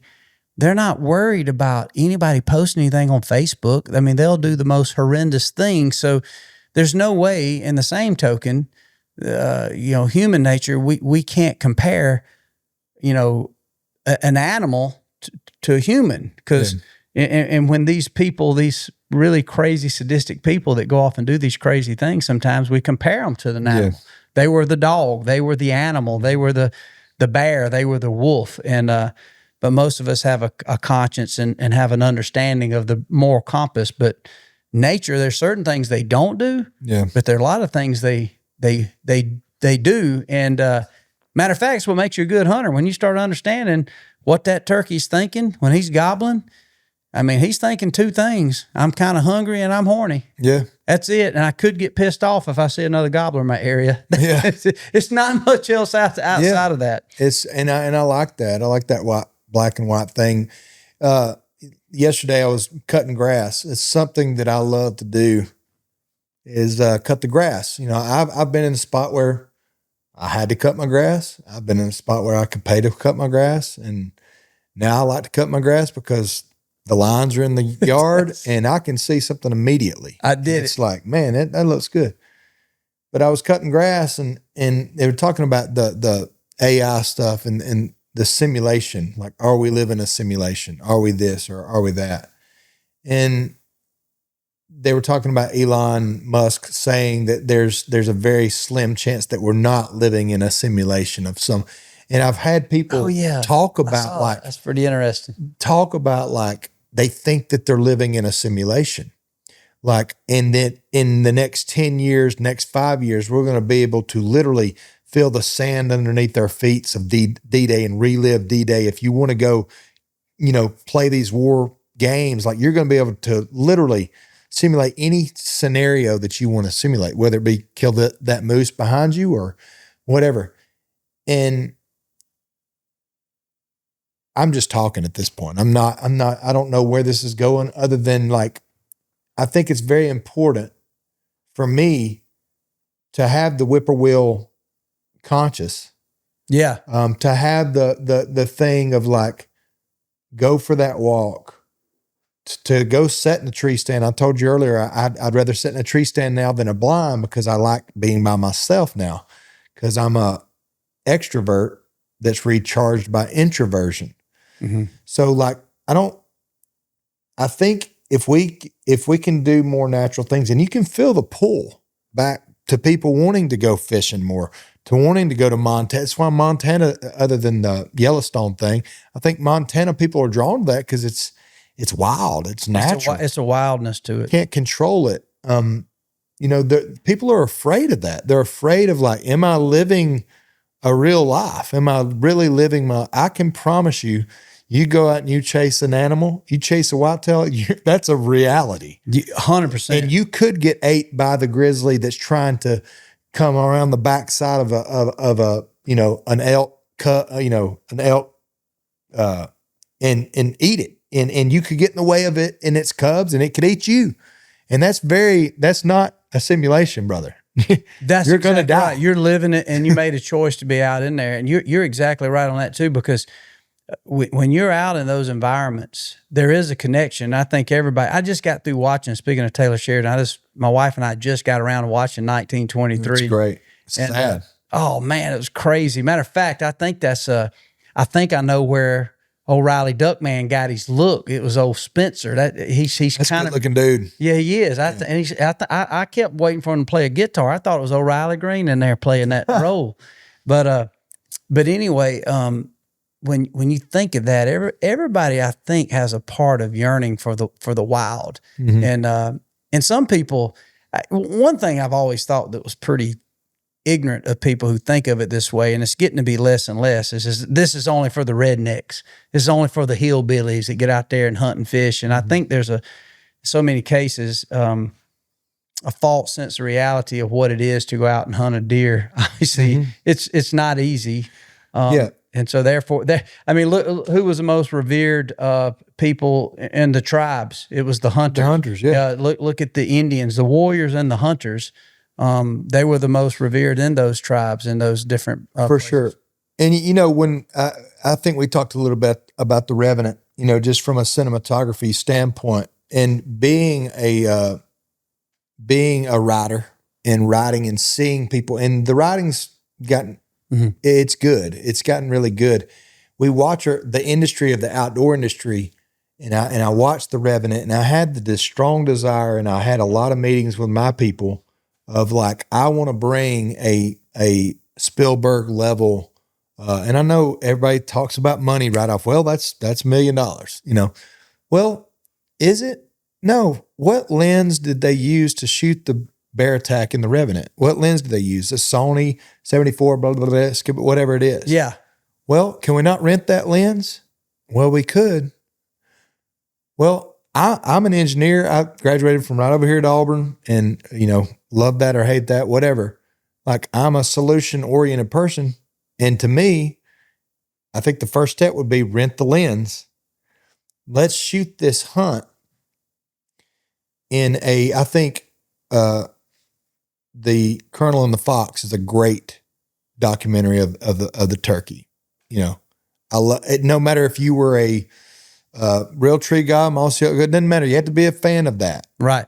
That is what saved our bird that we love. Mm-hmm. He did a great job. So take these pieces and go in and I don't know how I got here from the simulation thing, but take these pieces and let's shoot this hunt. And the bigger thing is I had to think about my left foot on the frosty rung of a ladder. What if it fell and I was back down and I was back in a wheelchair? Right. I had to conquer that fear, heartbeat, and we captured that in this thing. Wasn't no just running up the ladder. You thought every step. You looked at it, watched it. And now I will wear a safety harness every time because I have to. Right. And because the consequences are grave.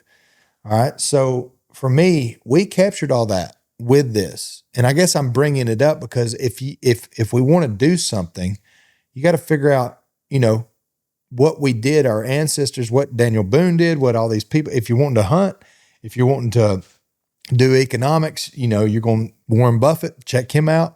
If you're wanting to find somebody that's done it, find the lens that they've used and rent the lens. Right. Go rent the lens. And we shot my point in, I guess, saying this was we shot this documentary to give people hope that I found it in a deer. And by the way, I don't even know if the deer was real. I didn't kill him. I saw him twice. God could have put him in my life to teach me. Could have been the simulation, right? Could have been. But we capitalized on it, and we have this thing there, and we're going to launch this thing in Nashville. And I'm not pitching anything. I'm just saying, like, I went all the way around the world to say, like, anything is possible. Like, 100%. And don't let money. For me, I figured this out through people that were passionate. You've helped me. Just connecting dots and going, well, and I'm sure we'll talk more tonight about, every Tom, Dick, and Harry that could help, keep pushing this. But my goal ultimately is for people to get out into the woods and see the glory of God in these mountains and in these hills and in these animals, because that is not a simulation. That is real life. That is worth going out and hearing the whippoorwill. That is worth, and that gives you joy. Gives me, and it tremendous gives me joy. And that's why I'm doing it. That's why I'm saying here. On this documentary, where will people, what is y'all's vision on the release of where it will be? Are you thinking, is it YouTube? Is it a streaming device? Are y'all going to? Yeah, it'll be on YouTube. And I think we're going to have, and I'm just going to say, we have different distribution models that we're working with right now, but I think it'll live somewhere after, YouTube, Outdoor Channel. I was going to say Outdoor Channel would be a great place, like the My Outdoor TV app. That'd be really cool. Yeah. And I think, and Mitch Petrie's a good buddy of mine out there. And I think that along with these podcasts, like I'm just going to talk about it. And then, I think it'll have a place, in a, what do you call it? Episodic thing, because like this one is obviously about me and my story, but like there's no better way than to get a musician out of his head than to take him out in the turkey woods or take him out the deer. And I've done it. Why not film that? And, we know great film, cinematographers. Why not make this an episodic thing? That's crossed my mind. But so YouTube, Outdoor Channel, Amazon, Netflix, I think it'll grow to a great thing because, our intentions are to show people the light. Correct. To show people the light of the outdoors and what hunting actually did for somebody that was in the basement below rock bottom. Right. Yeah. Understanding suicide, understanding he couldn't walk, understanding. And then the neurologist going, what have you been doing? Oh, naturally what I'm supposed to do from 200 years ago. Right. I'm a hunter. My heart is a hunter. Mm-hmm. That feels good to tap into that and to know that, at 41, like I figured that out a long time ago, but like now I've lived through something that I can come back to my kid, my son and my daughter and go, hey, your boyfriend breaking up with you, that's sorry. Here's my empathy, but that's not a big deal. Like, right. Let's focus on this. Look at that star. Listen to that whippoorwill. Let's go have some, let's go have some hamburgers with mom. And let's go learn how to barefoot water ski. What about that? Let's go pull with Hannah Barron a catfish out of the hole. Right? Let's go do something cool instead of sitting on our phones and wonder if every Tom, Dick, and Harry is going to like our potato gun. That was a big deal to me. Like I could build an awesome potato gun. But I can get into that. I had to get my dad over here for that one. He would love that. Yeah. Oh, Lord. We're just getting started. Hold on. We got a little bit more coming after this. The Michael Waddell Podcast is brought to you by Outdoor Channel and My Outdoor TV. Watch Bone Collector and other great outdoor shows anytime, anywhere. Use promo code Waddell30 at myoutdoortv.com to try it free today. Do you think sometimes, Drake, again, people listen to you and I talk and they realize we're both pretty philosophical and we think really deep. I mean, I'm almost sometimes frustrated how deep I get to thinking on certain aspects. And but do you think in some cases, like what you're talking about living, that some people, obviously there's a lot of selfishness in the world, but it almost seems like we direct our selfishness in the wrong way. Like selfishness, I've learned, is not necessarily like, by George, I'm just going to buy me a Ferrari. I ain't got the money for it because that Ferrari means nothing. But I've learned in being selfish, like, hey, tomorrow I'm going turkey hunting. Like, well, what do you mean, Waddell? You going turkey hunting? You just left. You've been on 30 turkey hunts this year. Like, no, I'm going by myself. mm-hmm. I need to go by myself. Tell my wife, I'm going by myself. I don't even know if I'm hunting, I'm taking a gun, but I need to walk behind the When's the last time you did that? I do it every year. Okay. I try to do that every year. Very rarely now do I even go pull the trigger. Yeah.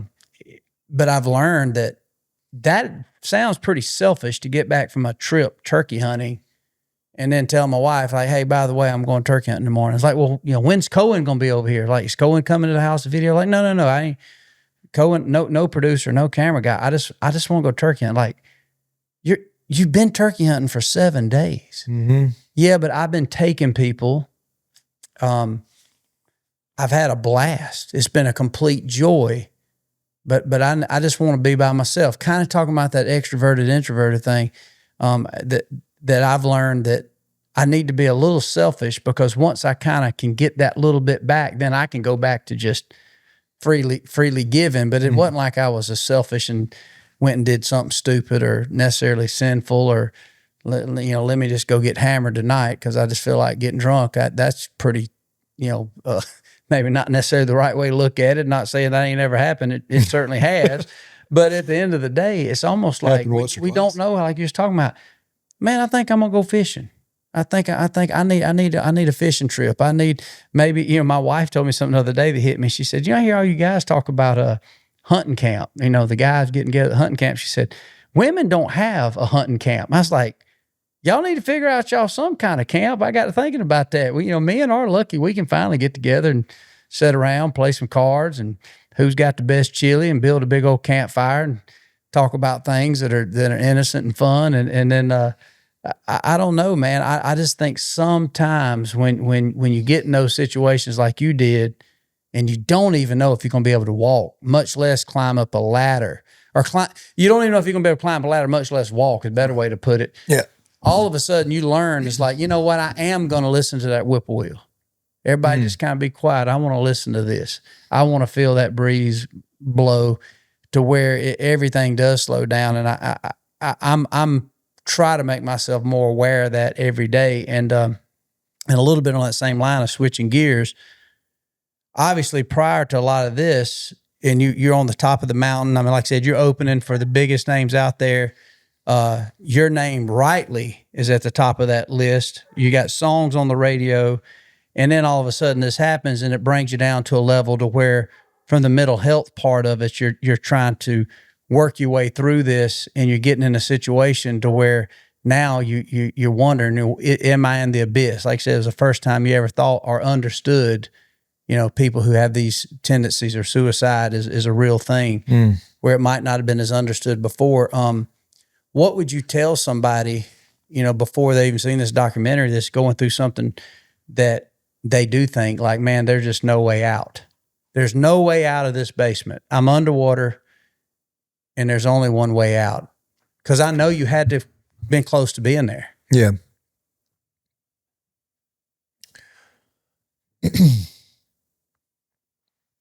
I would probably say I understand first, where maybe 5 years ago I just tore straight into the answer. Maybe 2 years ago, just tore straight into the answer. But brother, sister, I understand. But it's very selfish and very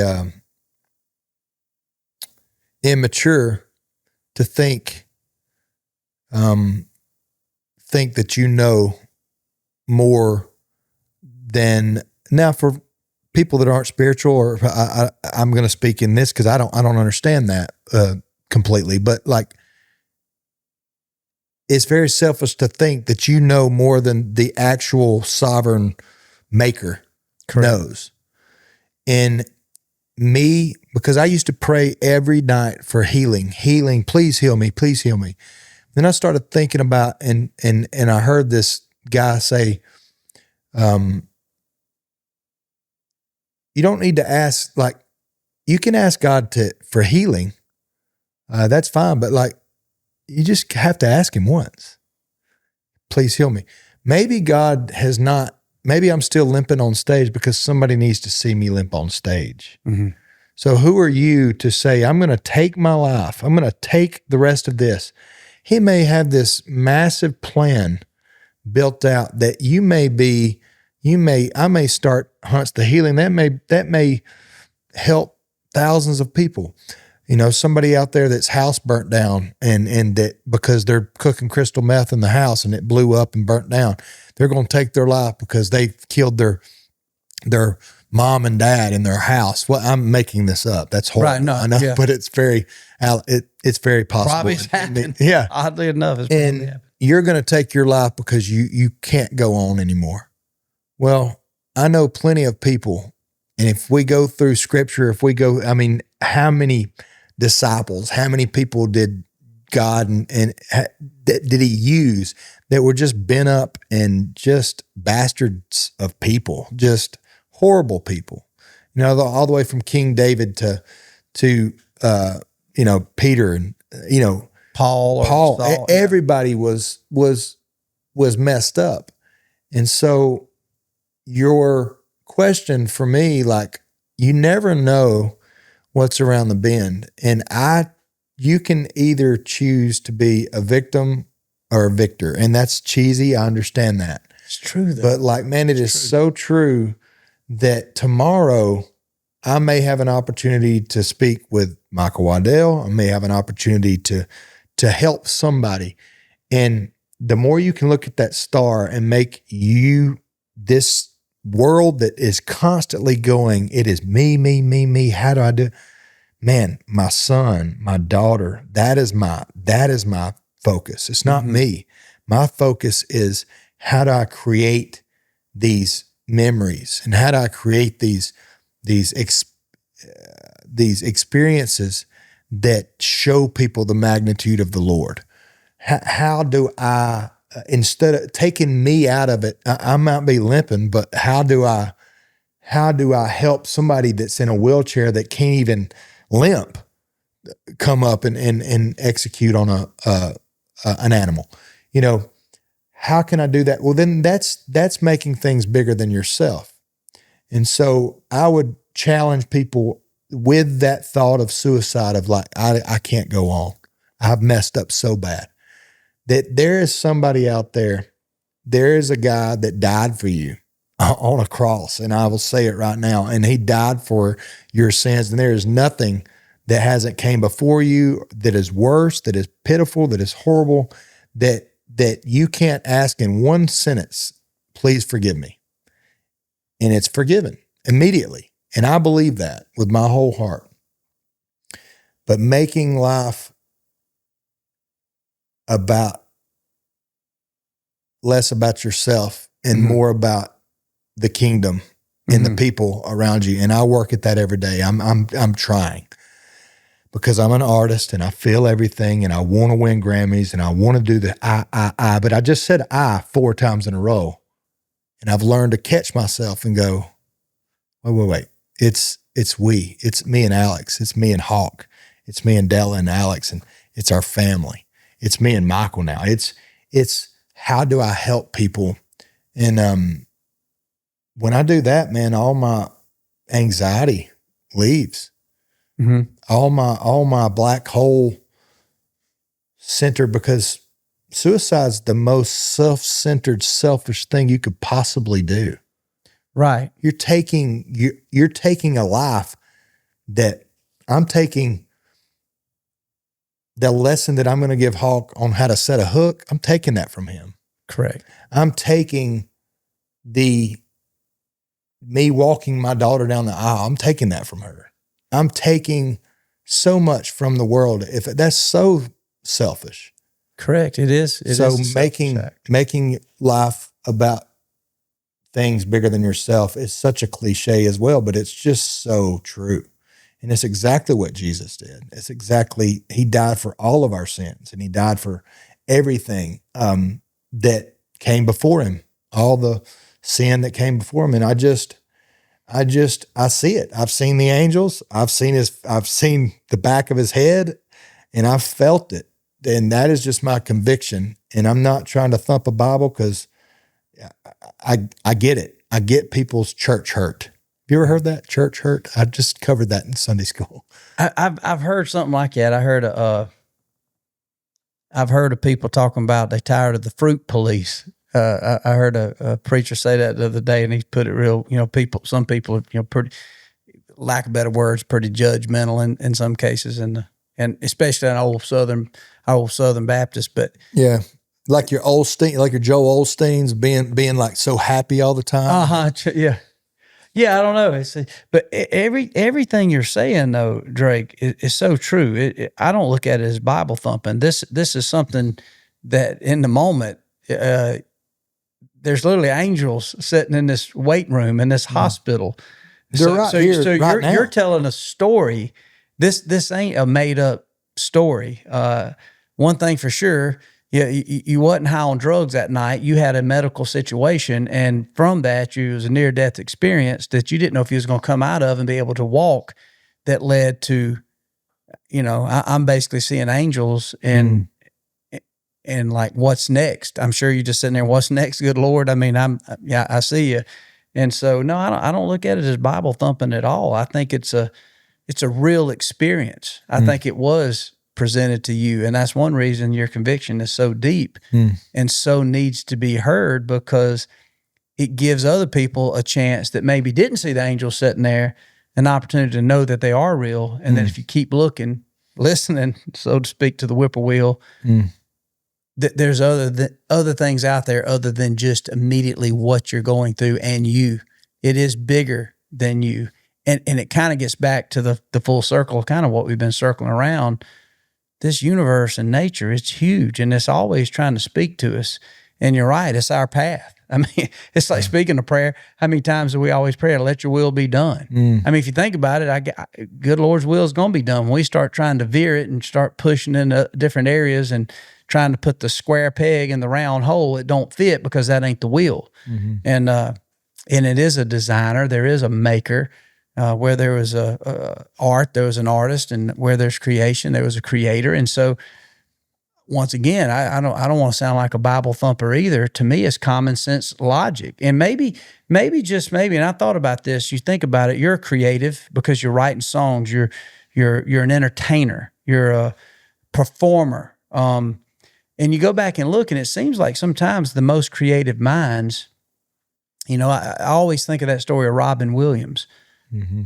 He to me, I mean, the happiest, funny dude, just, and talking and hearing stories about him. He never treated anybody bad. He was such a great guy, gave people his every bit of himself all the time. And after he, basically passed on, I think everybody was completely shocked. And there was a couple things that showed me is in that creative mind and all the things he was battling. It was hard to understand that. And then second of all, you don't ever know what people are going through. And I've learned that just, man, one of my favorite things I do is go to these hunting shows, and I know every artist I know has a meet and greet before a show, and some look forward to it, and some it becomes pretty brutal to sit there and have to, shake hands 2 or 3 hours, especially when your mind's on what this performance, what key am I going to play this in? Man, I hope my guitar player's ready for that new solo. He didn't sound like he hit it in rehearsal. And so you got all these things going through your mind, but then all of a sudden you got, an hour and a half that you need to sit and talk to families. One thing that hit me is, I had a guy come through at the NWTF, National Wild Turkey Federation, dude come by and he shook my hand. He was just calloused hand dude, man. You could tell, man, just dude made a living with his hands. Just one of those dudes, paws that just could, you wouldn't want to play him in mercy. Right. He would break your hands off. And he said, man, I just want to tell you, bud. He started off as like, man, I love you hunting, Joe, and all. And all of a sudden he said, man, you don't know what it means to me to shake your hand. I said, bro, man, that's good to meet you. All of a sudden he starts kind of whelping up with tears. And I'm sitting there just chatting with this guy, and we get to talking about hunting, kind of the same level me and you are. And he was talking about watching the hunting shows, and he basically right there, he said, I didn't come over here to tell you all this, but man, he was fighting drug addiction. He was going through a really tough time in his marriage that led to a divorce, fighting, custody battles with what become an ex-wife. But he was just talking about the fact of what hunting did and how it finally sealed off, and was just appreciative of the conversation we had before he had basically spilled his guts to me, and basically saying, man, thank you for being kind and down to earth. And if you think about it, what's the most normal to be to anybody is just kind, is to be a good person to that person and give them, that part of yourself that's just nice. And it hit me hard as to think immediately, rather than to be, feel good about myself, it hit me as like, oh my God, I hope I've never been rude to anybody or been unkind, because I would have never known this dude had been to this dark place. Obviously he had, because you can tell he's a tough guy and he's in tears. So it just hit me, is everybody's got so much they're dealing with. And the more stories we can tell of it, of the mental health and what people are struggling with. And I especially think, from all cultures, all races, I do think as a man that sometimes we probably put a lot more pressure on ourselves, because we are unselfishly, we're thinking of our wives, we're thinking of our kids, and we're thinking, well, if we can't do these things, what does that make us any good for? Right. And we start to feel worthless. But there's always a reason, there's always a lane, there's always, I don't think we're ever in any situation by complete accident. I think there is a path that's destined for us. And sometimes those hard times is what reminds us of what the good times are to come and what the good things were. And I don't know, it just all goes hand to hand to me, for sure. I couldn't agree more. And you did, not that you need smoke blowing up your butt or anything like that, but just listening to your conversation on such a great opportunity, and you could tell you knew that was a great opportunity with Rogan and talking, and you could tell you'd prayed over that. I know you prayed hard over, over that conversation, but just showing that kindness with that story of the guy on the street, and just watching us, watching you in the barbecue joint, it doesn't cost anything, to be kind, and not only be kind, just ask people what they're up to. Hey man, what's going on? Hey, my friend, how you doing? Could I help you? What's going on? Do you need something? Like, we're all humans. And dude, I've been around the world 3 times, nearly 4 now. And I'm telling you,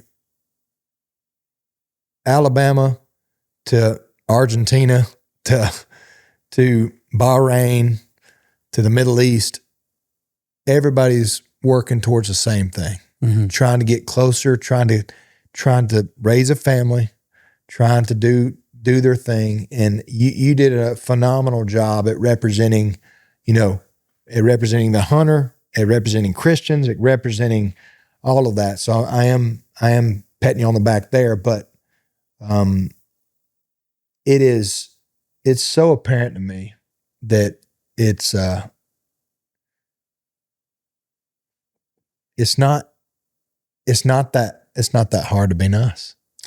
I agree. I 100% agree.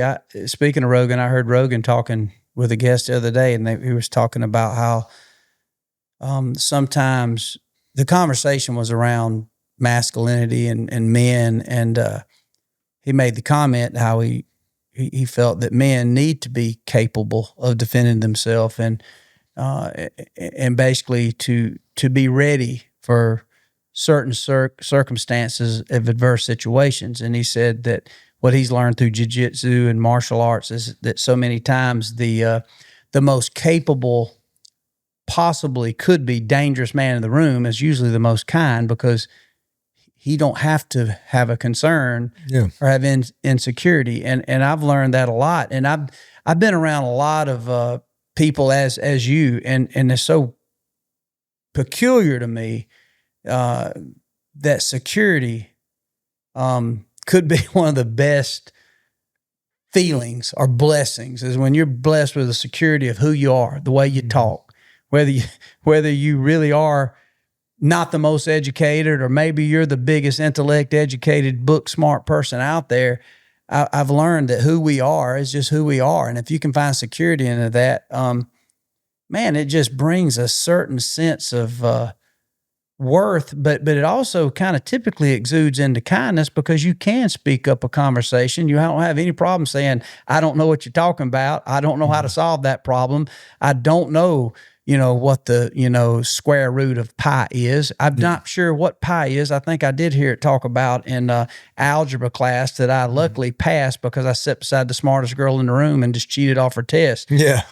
But that same girl who knew algebra didn't know a damn thing about what an assembly yip call was on a hen turkey or a kiki run. Yeah. Didn't have a clue about how to get a good dirt hole to catch a coyote out of the chicken coop. Didn't even know how to skin a buck, and definitely didn't know how to, take out a backstrap, especially the internal backstrap, and how to cook it on some charcoal grills. So I've learned that it seemed like we all got a little spot in what we know and what we're good, and that's how it all comes together. But to me, I've learned that the most favorite camps that I go to and the people I enjoy the most are the most secure, that's been through the hardest times, that's went through financial troubles, and they can say, man, that was the dumbest thing I ever did. Yeah. Or lost everything. I lost everything. Or like, man, I thought I was Superman, and I realized, shoot, man, I wasn't nothing. I wasn't a grain of sand. And so I don't know. I feel like security and just kind of understanding what your certain self-worth is, and realizing that it ain't nothing about measuring your self-worth. It's just that we are worth what we are, if that makes sense. Yeah. Maybe I'm not making any sense, but yeah. No, you are. You're worth what you are worth. And that You worth what you worth. you're worth what you're worth, times pi. My wife is so good at this. She lives by this. Just be liked. Because I'm an intense dude. I know, I can admit that. I'm intense. When I start to pursue something, I do believe you even each other out. Mm-hmm. I agree. She is so light, and like, I know we've been speaking about some very deep things, but like, naturally, you're a goofball. Naturally, I'm a goof. Like, all I want to do is cut up. Me too. And have a good time. And so there's that in the fact, like, I think our maker is a goofball. I do too. I think he has got a sense of humor. And at the end of the day, like, we are not supposed to know whatever Tom, Dick, and Harry think about us. And who care? And I know who I am. I know what I've been through. And there's a saying that if you knew a person's whole story, you would probably love them. Have you heard that? I've heard that, but if you know like their that. whole story, I don't care if it's a straight, way left, liberal, just San Francisco. Hard to understand. Yeah. If you knew their whole story and their filters that they're living through, you would probably love them because we're all human. And if you sat down, and that's what hardship does. That's what COVID did. COVID did not, it was not, it didn't, nobody was safe from that. Like your grandmother could have died. It affected everybody is what I'm saying. Yes. So we're all just trying. We're all trying. And I know I have I got a little bit of a story. I know we got time, don't we? Oh, we got time. Heck yeah, man. That's a good thing about these. My mother-in-law and father-in-law, I love my in-laws. They're awesome. And they didn't go to church for like 30 years. Well, their son got COVID, got put on a respirator and pretty much got the whole death sentence, like everything. He's 42 years old. Wow, so young. So he goes in and he's incapacitated. He's on this respirator. We need to hit our knees. We need to start praying. So here's Jimmy and Teresa, very spiritual people, but haven't been to church. They come in and they say, well, we save our son. Save our son. If you save our son, we will go to church every time the church doors open. They were desperate, crying out to God. Mm-hmm. Look down at the end of the driveway. What's at the end of the driveway? Green Valley Baptist Church. Little bitty church, holds about 150 people, little white steeple. They have not, amongst that prayer, 2 days later, Jimmy comes off the respirator. His lungs completely heal. Miracle. He's good. He's rocking. He's got 4 kids. He works at the Honda plant. Normal dude, hunts all he can, killed a couple of turkeys this year, and they have not missed a day. Now Jimmy is singing in the choir. Teresa's, making cakes and stuff, and they go every time the doors open. Jimmy asked me to go to this is my point of the story. Jimmy asked me to go to a Bible study when I was there for Thanksgiving or Christmas, one of the two. And I was the youngest there by 50 years, probably 40 years. No, there was anywhere from 60 to, I'm 40, so 40 to 80. Mm-hmm. And they started just him-hawing, man. I just don't know what to do. My kids pray because this was prayer request. The preacher was there. And we were doing a Bible study. We were having breakfast and hanging out. It's 8 a.m. And this is a men's prayer breakfast. We have a lot of those in the South. Right. And they're like, I just feel so sorry for my grandkids that they got to be raised in this. And this is doom. It was doom, gloom. Mm-hmm. Well, what are they doing? They're watching Fox. They're watching CNN. They're in their cycle of watching the thing. I get to go to 120 cities a year. I get to shake hands of 1,000, 2,000 people a night. I see reality. Right. I do not see the news. You're not living through CNN. All I wanted to do is eat a good breakfast and sit there and learn from some moment. I did not want to talk. But what does the Lord do? He puts this in my head, like, you got to speak up and tell these guys this. The preacher's there, and they're like, I don't know what's going to happen. And, the end of the world, I think he's coming back tomorrow. And he might be. I'm like, dadgummit, I've got to say something. So I literally felt it thumping in my heart. And I said, you know what? I said, my name is Drake White. I get to go play 120 shows a year. I've been to every city. I've been around the world 3 times, and I've listened to what y'all are saying, and they're the legitimate concerns. I understand it. But I shake the hands of people, and people are good. If you will turn CNN and Fox off and you will go to a country music festival, if you don't like country music, go to an Eminem festival. Anything. Go watch, go volunteer for the Salvation Army. There's so much need out there. Go out there and shake hands because, and I'm saying this and I'm like shaking, and they listened, and I said, because what y'all are saying, I'm from Hoax Bluff, right over the mountain, and I love this small town. Right. But I think it was Hemingway said that travel negates all bigotry and racism, and it does. You get to travel. You travel and you understand, and I know everybody out there don't have the desire to travel. They're not nomadic. I love traveling. I love being in it. But I'm telling you, the world is good. And good is winning. Amen. It's not only winning, it's kicking evil's ass every day. It's stroking it right now. I watch it and I see it. And I told these old men that. I think I said ass in the Bible study. And that preacher called me the next day and he told me, and I didn't need that. I'm not trying to do this for a stroke. I didn't want to bring this up.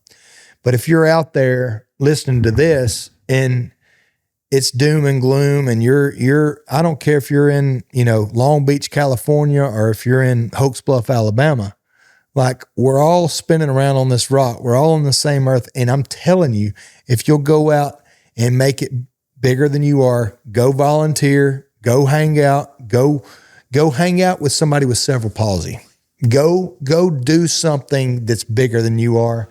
And I'm telling you, you will laugh at yourself. I agree with you 100%. And it gets good. It gets saucy. I agree. I think there's something about the doom and gloom and the negativity, and I have seen it. I've seen it not just in the church, but I've seen it everywhere. It's almost like, they'll get on a certain subject, and it's 100%. It seems that it's the same evil, same sins, just a different day. Mm-hmm. I mean, none of them had been erased. I mean, and also I love history. I love reading about the 1800s. Obviously, we're here in the South, the Civil War, and you're talking 900,000 Americans died. I mean, still all of our wars combined, we're not getting to the numbers of that, of just the one Civil War back in the 1870s. And then you look at the Indian Wars, you look at, there's just countless numbers of crazy times. Can you imagine riding across on a horse and there's a brothel in every small town? Yeah. Is that still available? Sure. I'm sure it is. Was it available then? We didn't have iPhones back then, but I think you can find the bad, but if you just want to focus on the bad, but you can focus on the good. Mm-hmm. I hear the same story around, say, turkey hunting. You hear that all the time. Well, I can't believe, our turkey numbers, we've been decimated and this and this and this and this. And I'm like, that's wild, man, because I've hunted all across the country this year, and I've never seen as many turkeys. Now, I was in certain areas. Now, that doesn't mean that area I used to hunt, I might hear stories like, man, we ain't hearing as many as we used to. It's rebuilding. We're doing this, and this to improve it. But where there's not, there's more in some areas that they used to not be. So you can look for the darkness or you can look for the light. And I think it gets back to that same thing as we was talking about too. You can you can see things happening in a positive way, and typically those things happen. If you see things happen in a negative light, then that's what you're going to live in. Yeah. And I do think, and I think we're very fortunate because we both had a chance to see the world, travel, be around everybody. Mm-hmm. You're a country artist with the blues and soul roots of country in Alabama, but you've been around hip hop artists, you've been around rappers, you've been around some of the best musicians, guitar players, drummers, you name it. And what you find in the end is just a lot of cool things, and you've seen a lot of diversity. So you have probably a bigger open mind than you have ever had. I know I'm the same way, but heard a guy say the other day that knowledge isn't necessarily just age. Knowledge is the experiences that we've had.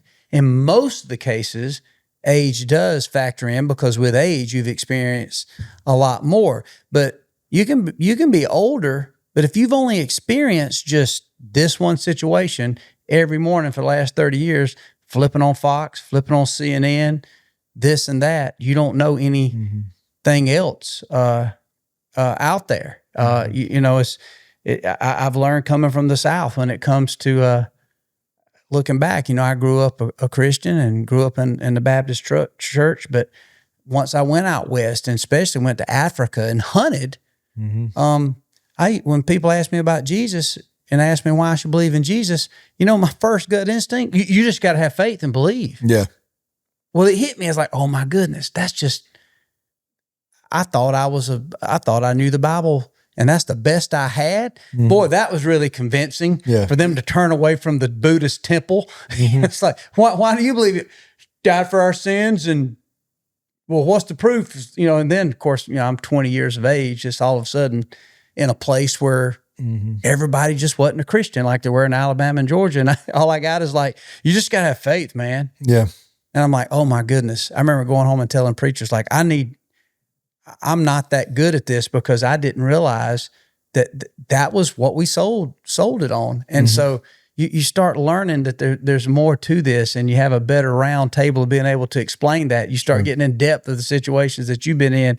You start understanding in a bigger way. And but I only learned that by not being just in my little hometown, by being in Botswana, sitting around a teepee, not a teepee, but a little old shack eating, and these trackers are eating some meat that I definitely wouldn't even eat in Georgia. Even the Louisiana folks wouldn't be eating this stuff. Yeah. And they're sitting there and we're talking about God. You know what I mean? Yeah. Like who in the world would know me coming from where I did in Georgia? I'd be in the middle of Africa over there hunting an elephant or doing something. I mean, I felt like, Capstick or Roosevelt or Rough Rider over there.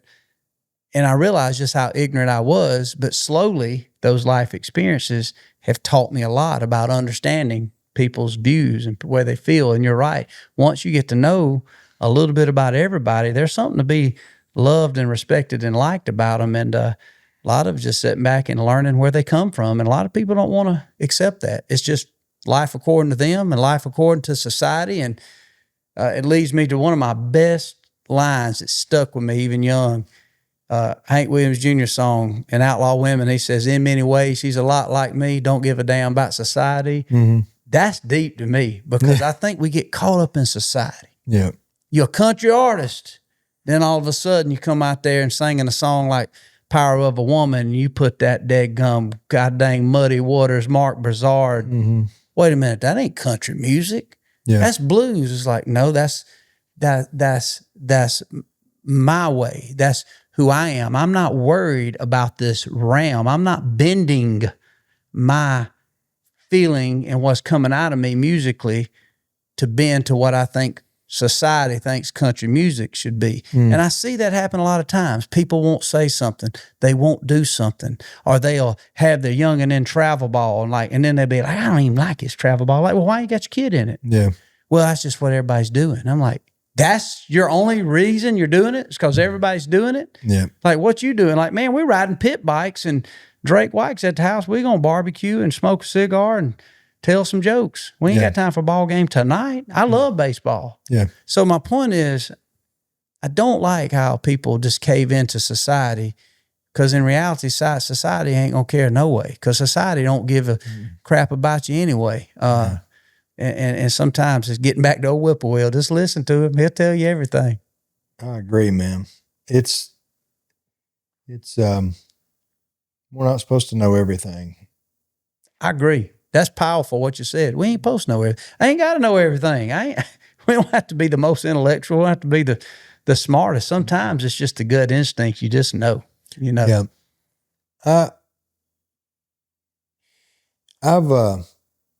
I kind of got on this kick this week of take less advice. I think we're so, you can look up on ChatGPT or look up on Google this or Google that, or should I do this or should I do that? Or you can ask, your friends, what am I thinking? What am I? And I started a while ago when faced with a big decision, I ask my wife, hey, I'm thinking about this, this, and this. I'm thinking about, changing this. I pray about it. I'm going to make a decision tomorrow, I tell her. And I go to sleep and I wake up, and however I feel that next day, if I don't feel it, I'll know it. Mm-hmm. But however I feel the next day, that's the decision I make. And I make the decision. And if I figure out that it was wrong 2 months down the road, then so be it. I still followed that redbird. I still followed that wind, that gut. Yep. And I don't think you can go wrong with that.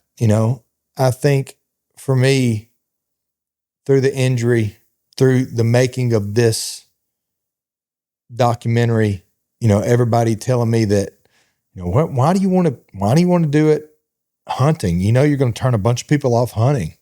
Because that's the story. That's the truth. I'm a storyteller. I'm not going to bend it. Like, it doesn't matter if it pigeonholes me. It doesn't matter. Because I'm not doing it for diplomacy. I'm not doing it for currency, for capitalism. I'm doing it because that's the story. And I'm a storyteller. And that's what I am. I'm a follower of Jesus. I'm a husband. I'm a dad. I'm a storyteller. Mm-hmm. I know what I am. Here's the story. Accept it. Don't accept it. I don't give a shit. That's right. It's my story. It's your story. So that's why I'm here telling it. Well, I definitely appreciate you coming and telling your story. And like I said, I'd heard pieces of it there when we was in Vegas when we met, and kind of gets back to old saying, talk about that advice, before we close out. I saw one time it says, never take advice from somebody. It either ain't where you want to be or where, either where you want to be or where you would like to be. Mm-hmm. And it's so true. It's so easy to get advice, and I'm not shunning advice, but I think sometimes our lived experiences and our scars can tell me.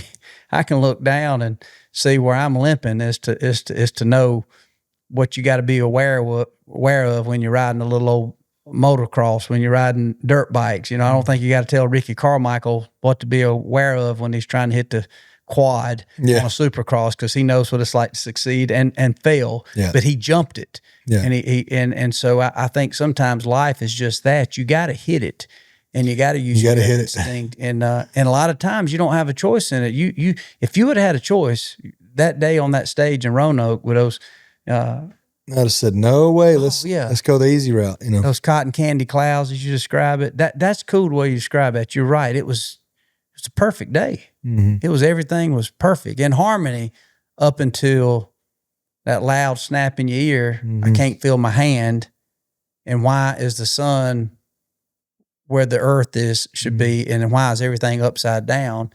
And so I think when we come to the realization that we have no control, but we only have control over certain emotions and our positivity and what we do, I think we can live more free.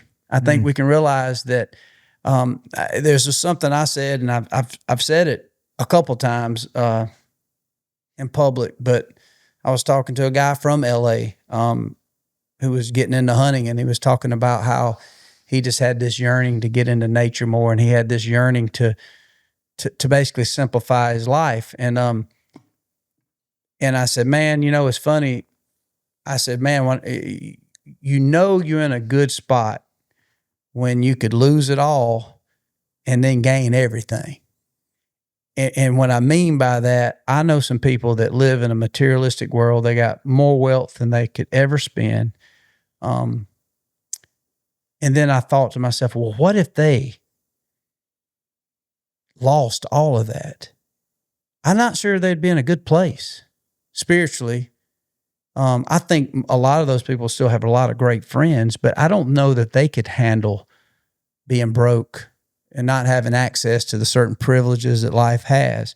And I've had to think to myself about that. And I'm spoiled right now. I've worked hard, got a beautiful farm, got some cool friends we can go hunting with and hanging out. I'm looking forward to spending hunting camp with you. And but I really think because of the simplicity, and I think it's kind of what gets back to the conclusion of this podcast and your story, is you almost lost it all. By good Lord's grace, you out singing By the way, one thing I definitely, before we get out of here, make sure everybody knows where you're going to be touring, where they can come see a Drake White show. But you almost lost it all. And all of a sudden, by the opportunity, knowing that you was still a hunter, you had a beautiful wife, a youngin', you realized that I lost some things that I really want to keep doing, but I still kind of got it all. And now I got this hope of chasing down this big buck. And I've thought about that deep a lot of times because we're rooted in that kind of simple tomato sandwich, eating collard greens, fried chicken, trot line, Tom Sawyer, hook fin, run up down the creeks, catching little old chubs and bluegill, whatever it is, channel cat out the creek. You ain't got to have much to do that. So you can be in a bad situation, but as long as you got some simple things that we had that molded us, and I'm sad for the people that didn't have those maybe moments and those sounds of nature and the hum and vibration of the cicadas and the redbirds and the songbirds and just the first sounds in the morning, seeing the sunrise, seeing the sunset, old bass on the bed, old shell cracker, bluegill bedding, and have you a dang tub of crickets and just sitting there and wearing them out, come back and scale them out or fillet them and fry them up. Even though we ain't supposed to be eating these seed oils, by God, if I'd killed you, I'd been dead a long time ago. So I've also learned that I'm not sure that in this knowledge age that one thing of anything is good. Everything's somewhat in moderation. The more information comes at me, I'm starting to realize that when I read that somebody died because they drank too much water, like, okay, this is the final conclusion. Probably not too much fried food. There's a lot. Not too many carbs. Maybe not all protein. And if you can drink too much water and die, I'm sure you can eat too much fried chicken and overdose on seed oil. So I'm sure. But I don't know, Drake. It's been such a pleasure to hear your story and get to know you. To be honest with you, one of the first questions I ask you is like, man, where do those blues and that soul come from? Now I think just in this 2-hour conversation, I've come to my conclusion it's because you are deep, man. You ain't on the surface. And a lot of these people in today's society is on the surface. I think you're deep. I think you're deep rooted. And I think that's why immediately before I ever knew I'd ever meet you, when I heard, those first songs, I thought, this dude is freaking got some Muddy Waters, Delta Blues, Cajun, Tab Benoit, Mark Brazard in him. Yeah. And then the more I read about you, it's like, man, he's over in Alabama. I was, I don't know. I just, I appreciate you more now than ever. And especially appreciate you persevering and not stopping and keep going. Cause I know there's a lot of people looking forward to seeing you getting on that stage and got some shows coming up, I know. So yeah, good stuff. Yeah. I appreciate you. I mean, it's good to be able to tell the story and I've enjoyed it. So yeah, thank you.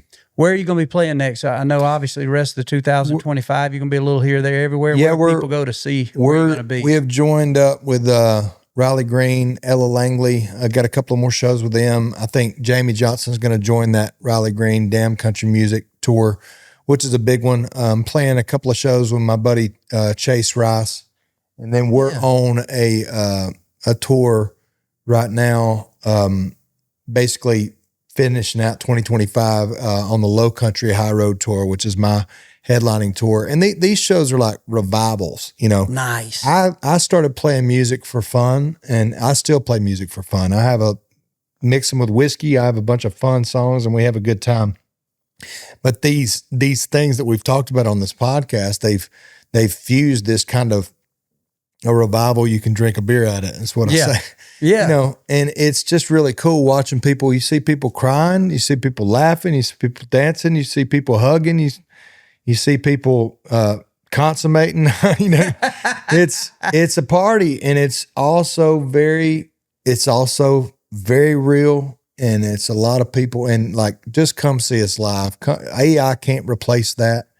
Live music. Guys that are spending time away from their family to be out there, support live music, and just come out and see us. And it's just a joy to be in good company, ready to smoke some cigars. Let's do it, buddy. Well, thank you for coming by, Drake. I appreciate it, man. Much success to you. Yep. Sir. Right on.